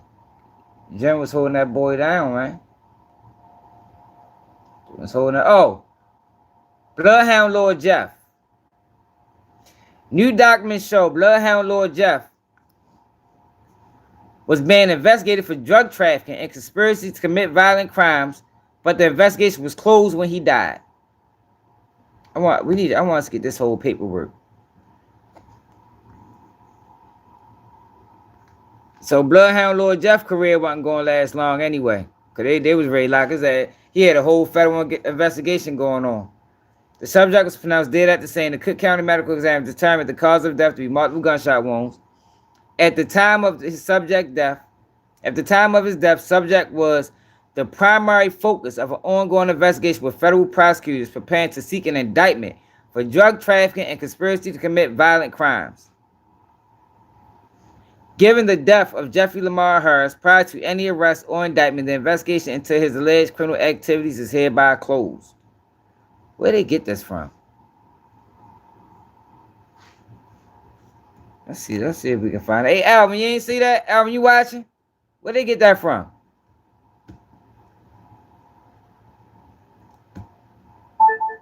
Bloodhound Lord Jeff under investigation. According to charlestonsoutturn.edu, Bloodhound Lil Jeff, born Jeffrey Thompson, was an emerging name in the hip-hop and rap industry. Known for his distinct sound and lyrical prowess, he captivated audiences worldwide. Yo, it's not about him. Yeah, he put him on. I don't think nobody ever denied that. He put him on. But he put him on and then started hating on him. That's what it looked like, chat room. It looked like Cameron put Jim Jones on, then he started hating on him. Once he got on. Because if you notice, the relationship fell out when Jim Jones took off. Like, why fall out now? We both getting money. Like, that's an odd time to fall out. When we both get money.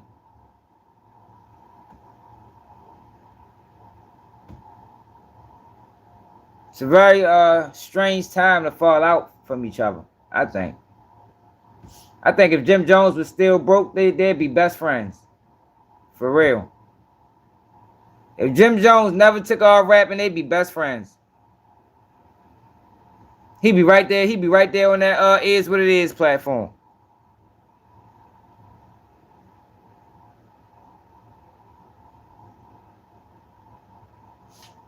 Yeah, that's fucked up on Jim. I ain't saying Jim did everything right. I'm just saying that the root of the issues, I think it stemmed from jealousy.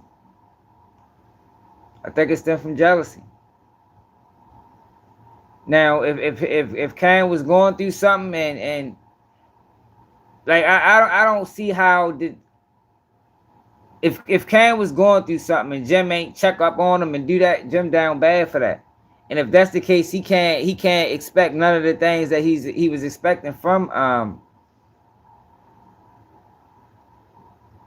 Cameron.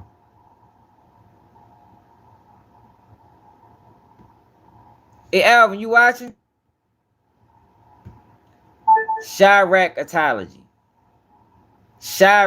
According to Chiracatology. Reddit. According to LinkedIn. Oh man, let's find Reddit.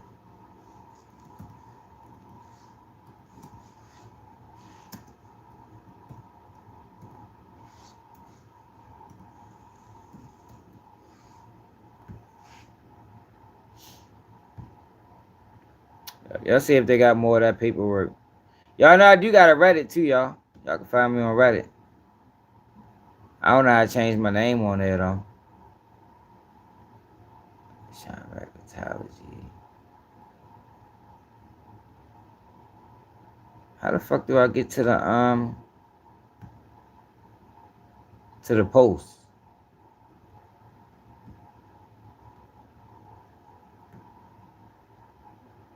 Oh, here we go. Damn. 11 hours ago.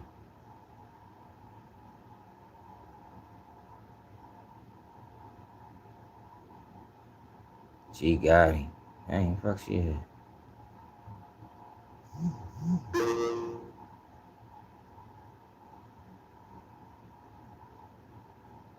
I'm trying to see if they got that paperwork. Dang, 2 young boys saved 9-year-old from being kidnapped.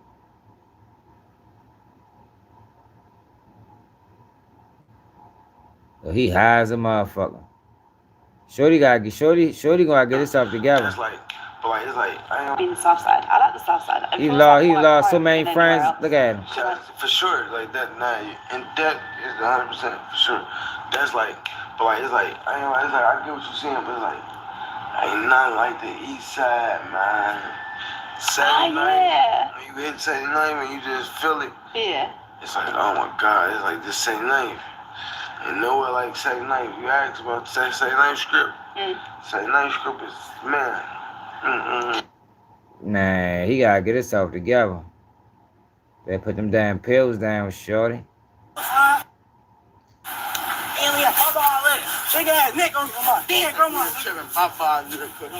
Yo, they gotta stop. They gotta stop sharing these type of videos, man. Like seriously. Stop sharing them fucking videos of them kids doing stupid shit. We the ones who started the war. Fuck that boy, they know. They'll never stop doing it as long as you keep sharing that dumbass shit.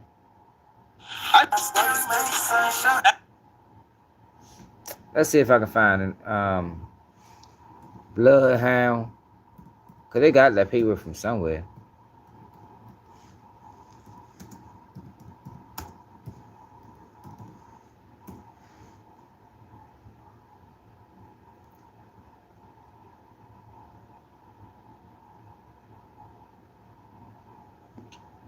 Damn, y'all. Reddit ain't, that paperwork ain't come from Reddit. We might gotta get that paperwork from somewhere. We'll probably track it down. Yeah, they gotta stop sharing that shit. Now look at this little kid right here. Now, Ballout sent me this. Fucking King. Like, yo, listen to this conversation, y'all.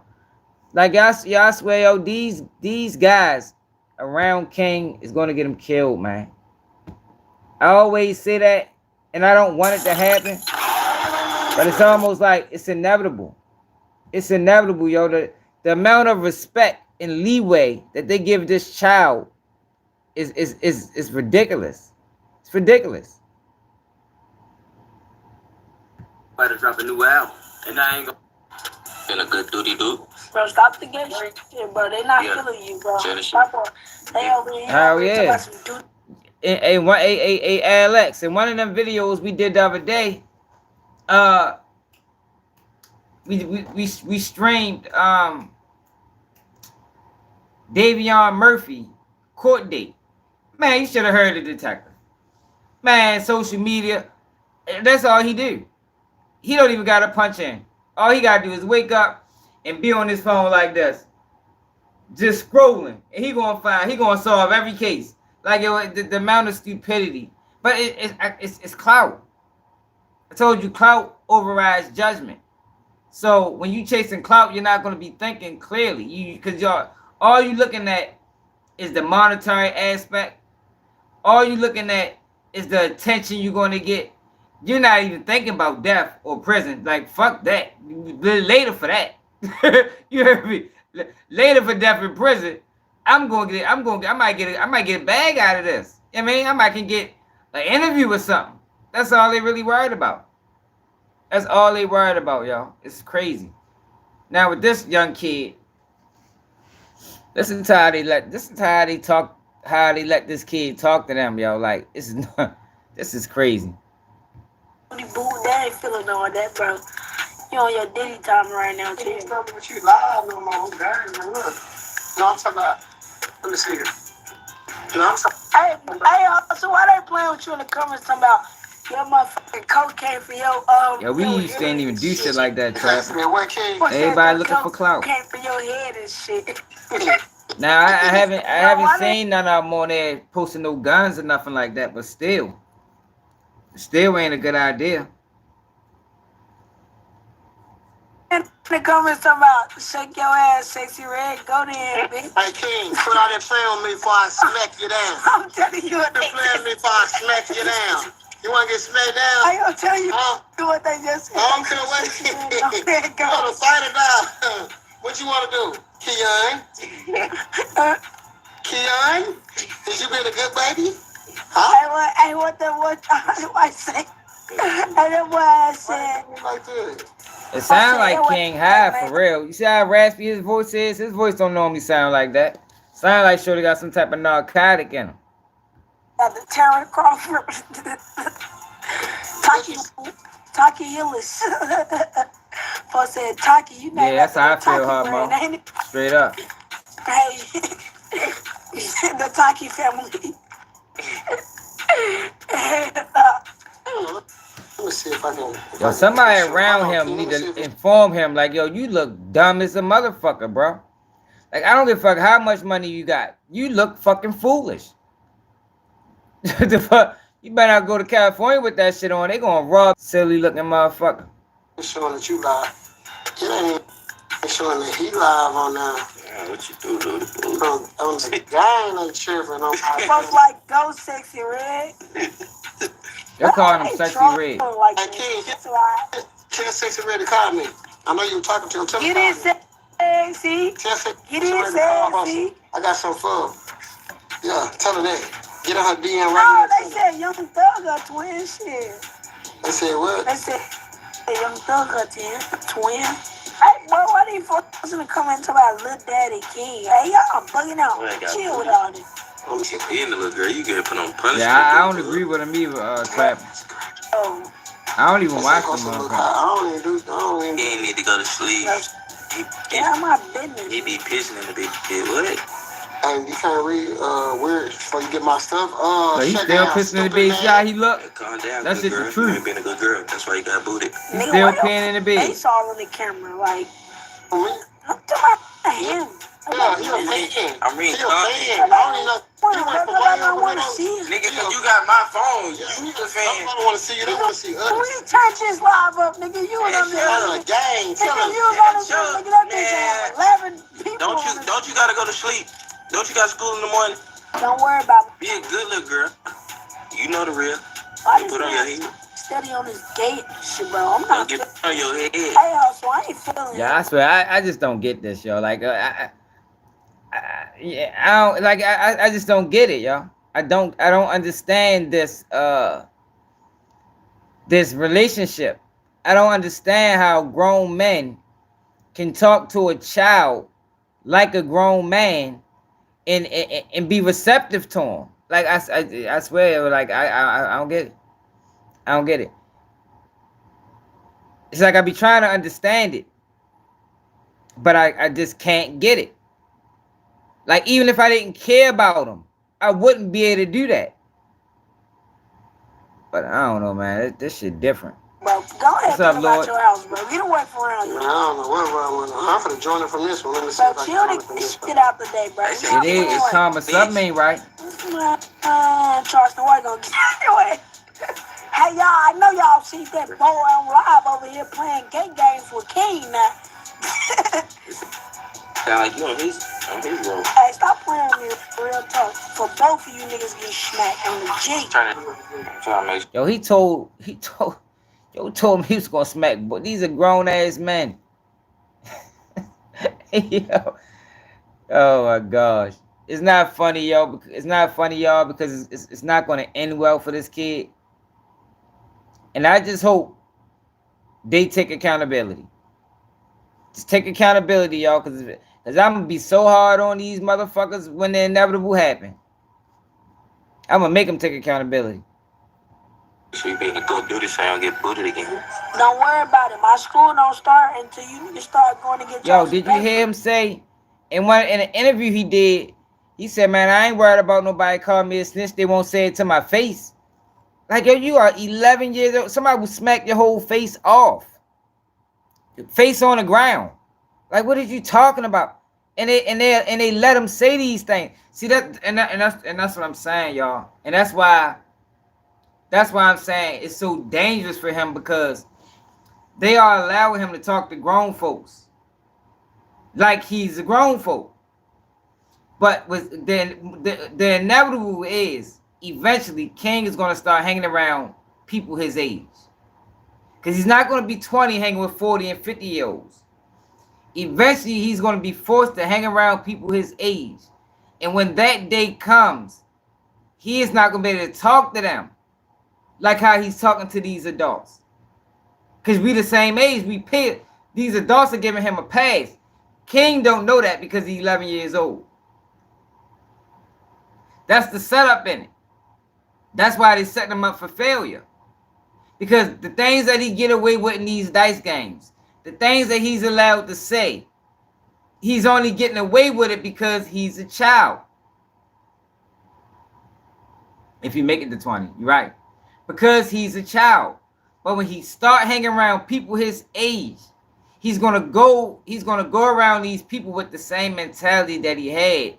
It might even be worse, because he might look at them like they younger than him, just because he always hung with people his age. I mean, older. But what's gonna happen is he's gonna learn a valuable lesson. Because you can't talk to me like that, King. We peers. And it's gonna be bad.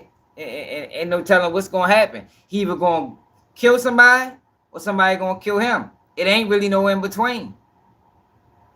It ain't really no in between. Either way though, it's going to end bad. And it's fucked up because the only person that did care about him enough to teach him better, he ran away from. And he ran into a nigga that don't even care about his own fucking nephew. Left his nephew for dead. With money that, oh shit. With money that he got. But for real though, bro, I mean, I know 6 red for you, boy. What's happening?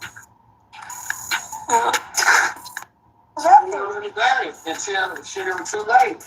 Princess still posted in the trap. Exactly, Lord. He don't even know what's going on, y'all.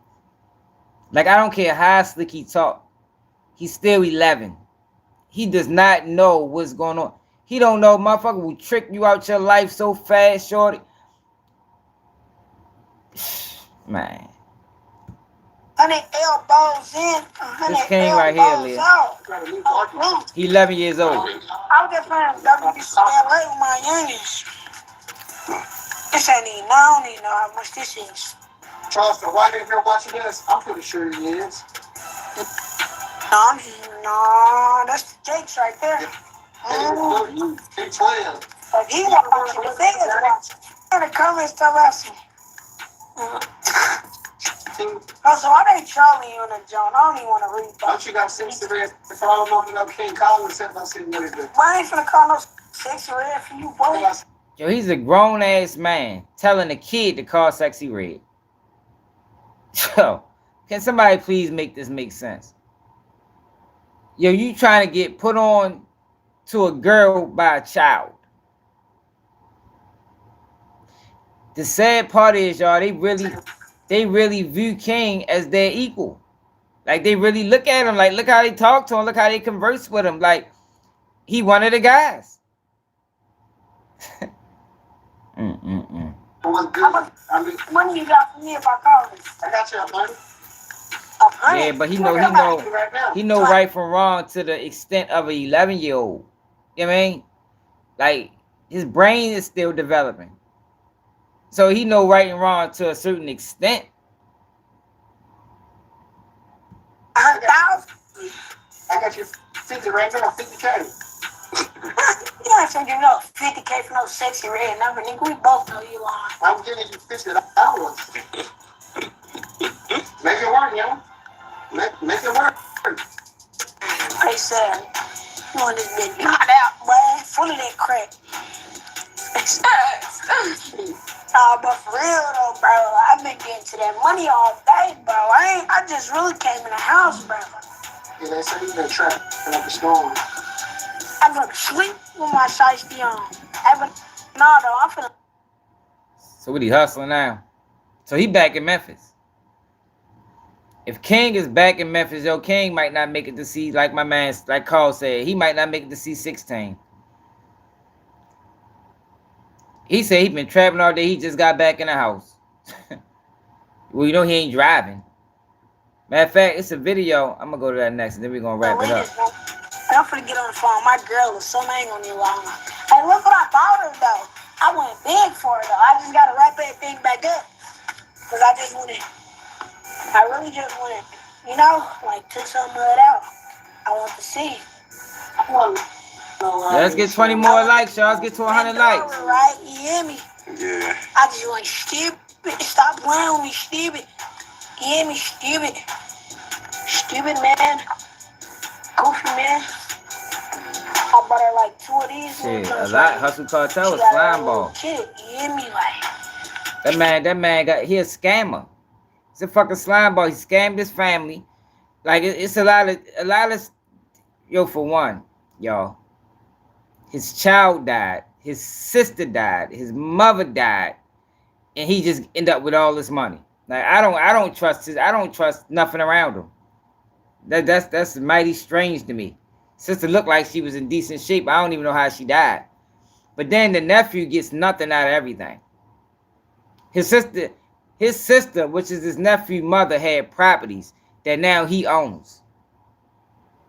The nephew trying to go to court now to see what they can do about him getting what's supposed to be rightfully his. stupid. If y'all see me, y'all don't see hustle. If y'all see me, y'all don't see hustle. Don't gamble hustle. Because I'm the one who's going to really be hidden. Yeah. Facts. Facts. If he back in Memphis, he in trouble. I just bought her 2 of these. These little bitches right here expensive. What they here for? Yeah, I bought these for my girl. I bought her 2. And I got her a little Pandora necklace. There's another. I got her another Pandora necklace. I got a Pandora necklace. Yeah, I just tricked good. I just tricked on her good. But I ain't gonna lie. So I know you finna do it big for Crystal. Yeah. I already did it big for them. You know what I'm saying? No, Yeah, but I don't think so either. Where that's coming? Got time. He can't be trusted. The guys that put him on, the guys that helped him get to where he got to, he called them D-boys and told him fuck him. Like this man don't stand on nothing.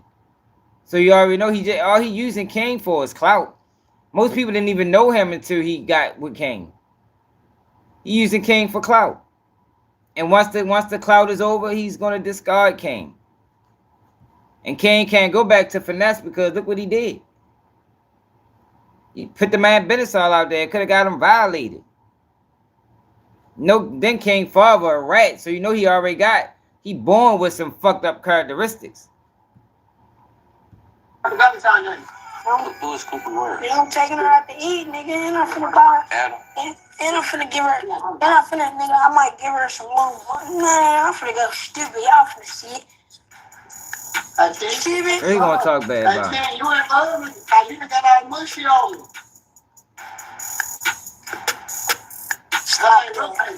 I'm not a little baby. I'm Junior.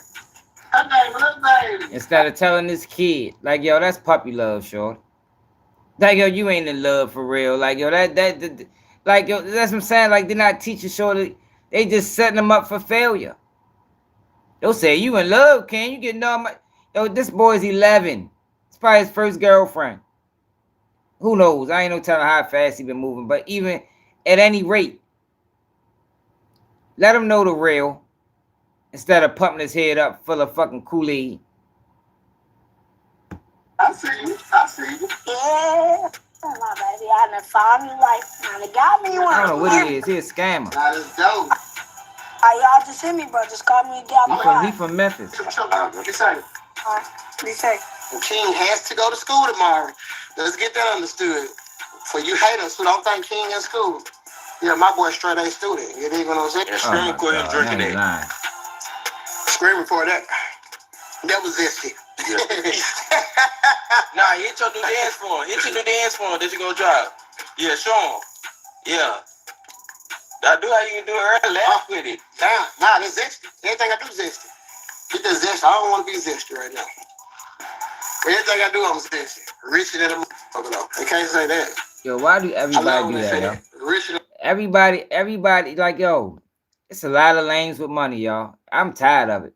Like, we gotta try to propel some real guys up here, yo, because these guys got to go. Like, that's the first thing people say. You call him a rat. Well, I got money. They ain't got no integrity. Well, I got money. You doing some flaw ass shit. Well, I got money. Yo, what the fuck do you just a lane with money, my nigga? Like, that don't change the facts. Just you a rich lame. You feel me? Like, it don't make you cool. It don't make you stand for nothing. Just got money, my nigga. Enjoy it. That's all you got. I'm whatever you want me to be.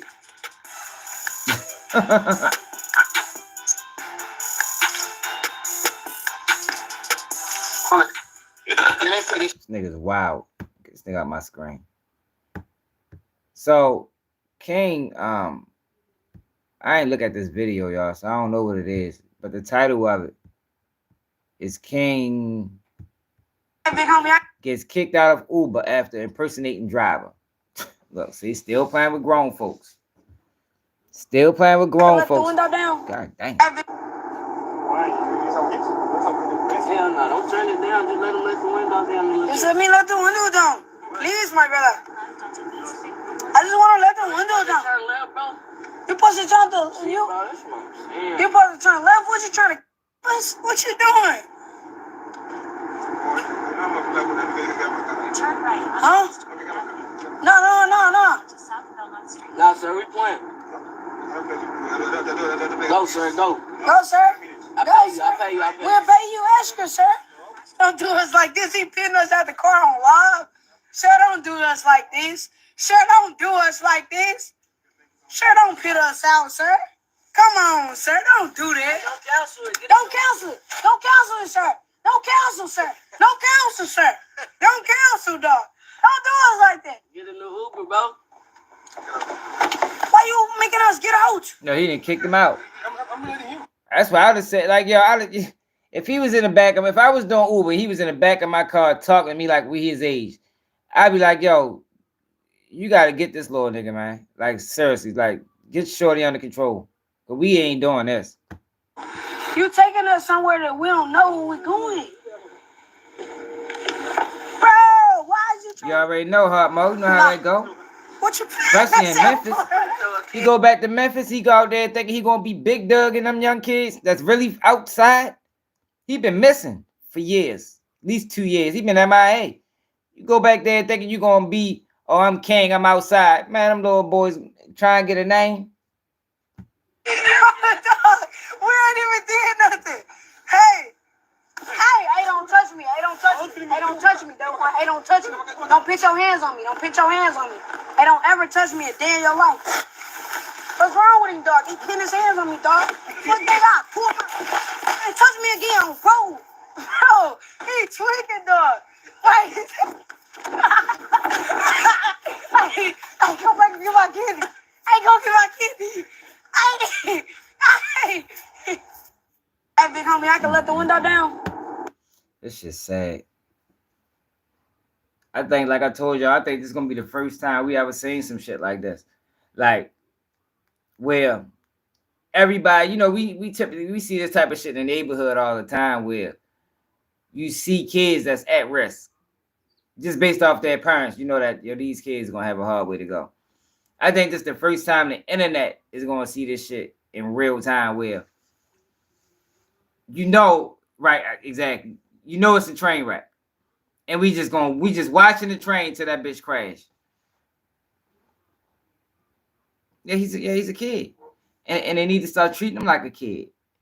And the thing was, Finesse tried to treat him like a kid. Only thing Finesse did was he waited too long. You know, he waited. Shit. My bad.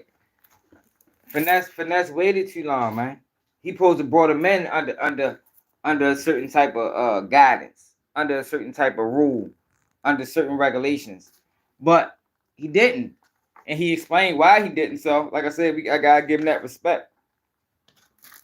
because he was still learning himself. It's similar to when you got 18-year-olds trying to raise kids and shit like that. It's gonna be a lot of mistakes made. Like I was talking about, man, the other day, I said, man, who would have thought our kids had turned out like this? Based off of how we came up. If I'd have had a child at 17, I'd have wanted my sons to be just like me. You feel me? But at the age I am at now, and the age I was when I had them, my mind frame was different. Like, nah, I don't want them niggas to be, I want them niggas to be better than me. You feel me?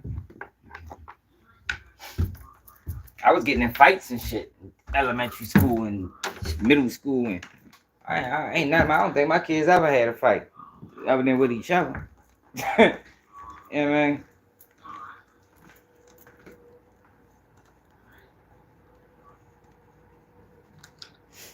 No, because I think King just looking for attention. And the messed up thing about it is he's getting the attention. He's just getting it from all the wrong places. Like I was saying before, yo, most these young kids, that's all they want. All they want is somebody to pay attention to them. That's it. That's it. But they just keep bumping into these people. They just want to manipulate them. They just want to monetize off of them. They just want to use them to their benefit. Meanwhile, not teaching them nothing. Not teaching them nothing, man. And that's what's going on with King. You got a whole bunch of grown folks just using them for whatever benefit they can use them for. Meanwhile, he ain't getting nothing out of them. He ain't getting nothing out of it. And ultimately, you know, the same thing that always happened gonna happen. And everybody gonna be sitting back like, damn, tried to warn them. Tried to warn them. But by then it's gonna be too late. And my damn pipe still froze. Oh no, it ain't. Oh, there we go. Oh, fucking time.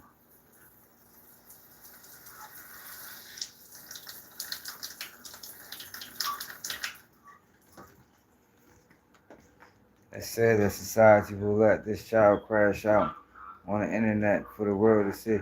It is, but it's no. The crazy thing about it, Carl, society, like people are saying stuff. It's just the people that surround them. I mean, you got the idiots that say things like, well, you know, he doing him. Ain't nothing wrong with King. It's a whole bunch of kids like King. Yeah, and that's a problem. Like just because it's a whole bunch of kids like King, that don't mean that shit is acceptable. That's one of the biggest problems in the community. Kids being raised wrong. Kids being manipulated. Kids being exploited. That's always been an issue. But you got the whole internet, not the whole, but you got probably 85% of the internet saying that, yo, y'all need to figure something out. Yo, get this boy under control, yo, because it's going in bad. And they don't even give a fuck.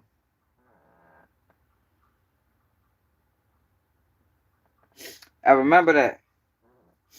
I remember K Shorty got shot with his girlfriend. They say we'll look into it. Then that's fucked up, and I like K Shorty. Oh my gosh. Watermelon and chicken, y'all. Are you serious, Raymond? Watermelon and chicken, bro. What if I told you I don't even eat fried chicken? Would you believe me? Hey, we got a miserable racist, y'all. He don't like life. Life kicking his ass right now, so his only rebuttal was to be racist. I mean,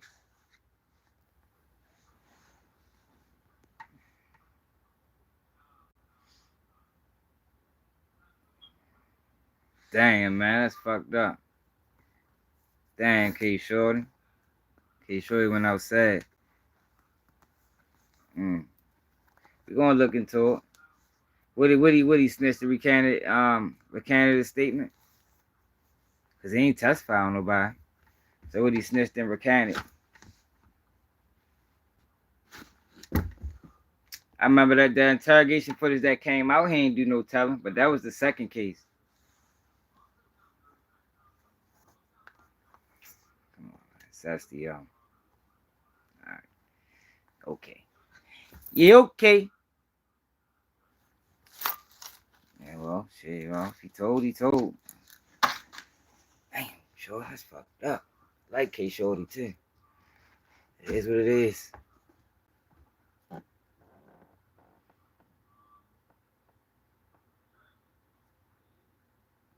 Yeah, my girl was. I got something in the house. I gotta look for it. I don't know what the fuck I did with it. But y'all, I appreciate it. Y'all, we ain't going real. We ain't. You know, I gotta get up early tomorrow. Ain't no more 2-hour delay. Kids gotta get up, go to school. Make sure y'all subscribe to the channel if y'all can support the platform, man. My man Ever got the Cash App at the bottom, Baltimore swag. It's the new keeping it real. That because we're not teaching accountability no more, y'all. We're not teaching accountability. We're not teaching, know what you're getting yourself involved in. You know, these kids jumping off the porch head first, they don't even know the rules. They just jumping off the porch. You know, drill music. That shit then reached the fucking suburbs. Like it's a whole culture. And then it's being promoted. You know, you got people like Whack 100 and Charleston White that promotes it. You got whoever it is that's promoting that shit into the community. Like it's disgusting, right? It's disgusting, y'all. And they tricking older people by telling us, or telling y'all, this the way we fix the community. Can't fix the community by telling on them motherfucking body. All that shit is gonna do is raise the prison population. Fuck around, raise the murder rate. But I never accept that as the normal. I never say that, that's what niggas is. That's what we doing right now. Yeah, for real. You gotta know that. Gotta know that, man. People don't even know. Look at Keefe D situation. People committing crimes and don't even know the repercussions of them. Like, did y'all see that video I did on ASAP Rocky? Yeah, make sure y'all check that video out if y'all on this live, because YouTube is killing my numbers on that video for some reason. I know why they doing it. They try to keep you at like a steady. It's crazy what they do to you when you're not a part of the system and when you're doing it organic. So make sure y'all check that video out, yo. If y'all can, all 110 people on here. If you ain't seen it, check that out. Share it for me. Because YouTube is killing my numbers. Like, there's no way that video is doing that poorly when that story is a major story.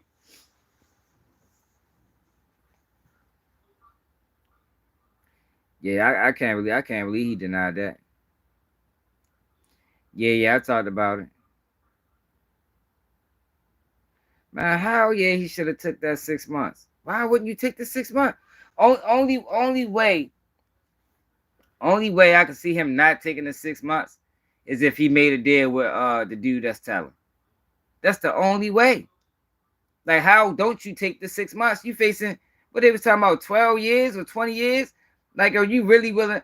Like I told y'all, yo, when I took my deal, right? Y'all know, for people that know, y'all know how much time I was facing. So at one point they were talking 50 years. Then at one point they say, look, if I give them a statement, they'll make sure I get no more than 20. Well, I'm not giving y'all no fucking statement. Like, I was mad at my lawyer for even coming down to me telling me that, but that's their job.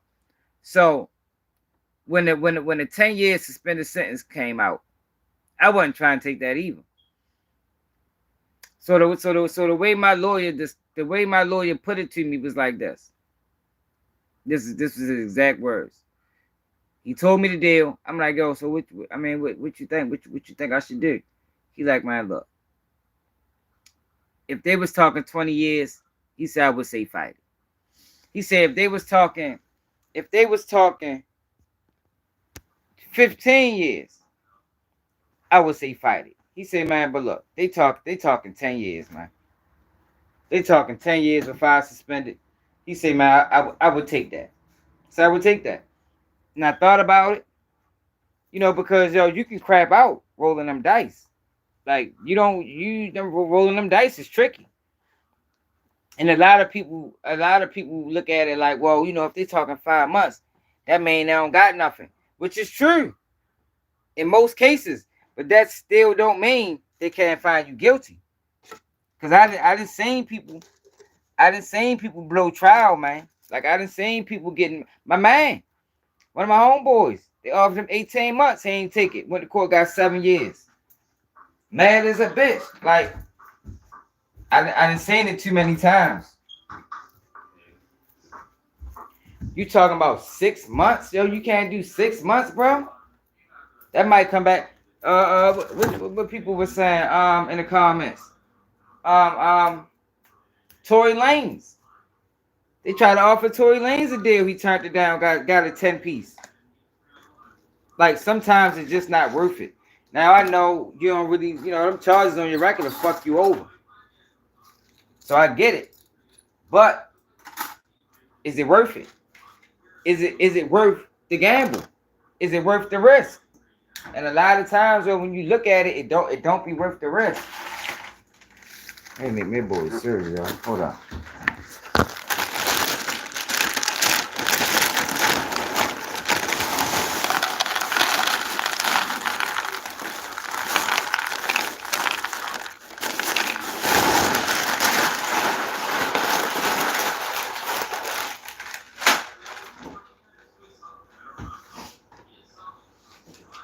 I think ASAP Rocky making a mistake. Like I said, only way I can see him not making a mistake is if he knows for a fact that dude he gonna flip the script. That's the only thing that makes sense. He had to talk to dude, maybe paid him a couple hours, who knows? And he know dude gonna go up there and ruin the whole case. It's the only thing that makes sense. It's the only thing that makes sense. Because if dude go up there and say that ASAP shot me, he done. Yo, it's hard as hell to be the case with a living witness. A living witness who's a victim. Yo, people don't normally win those cases, man. People don't normally win those cases.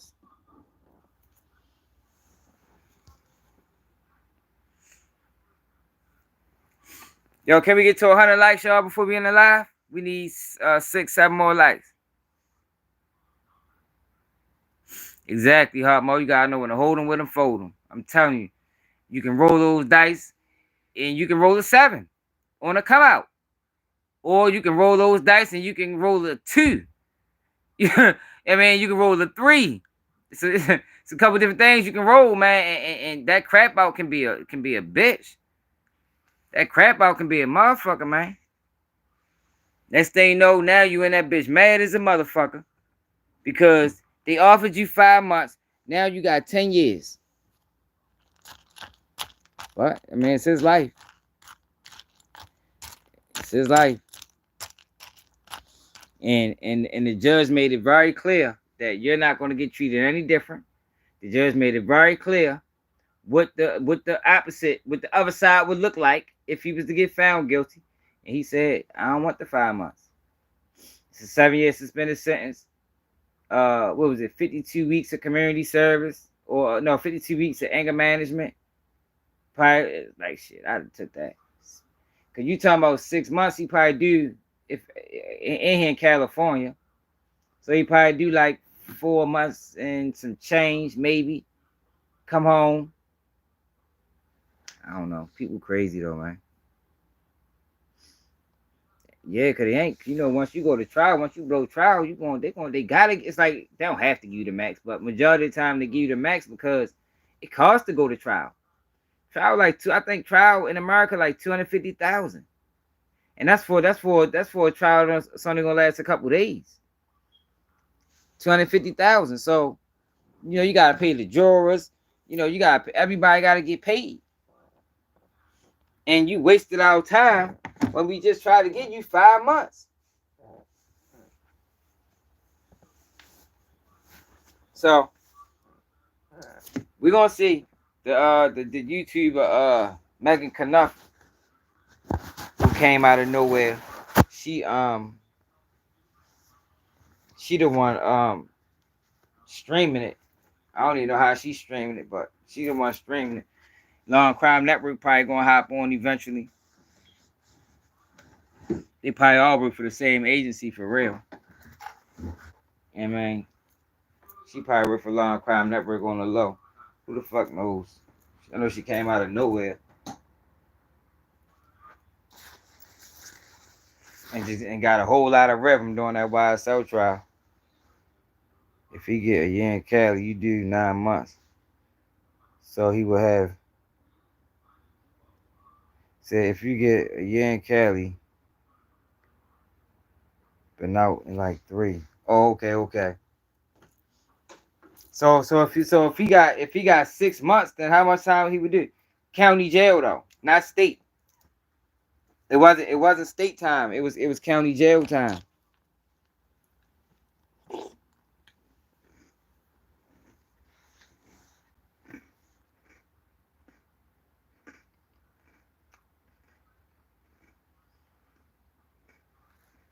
What that would have been, Lord?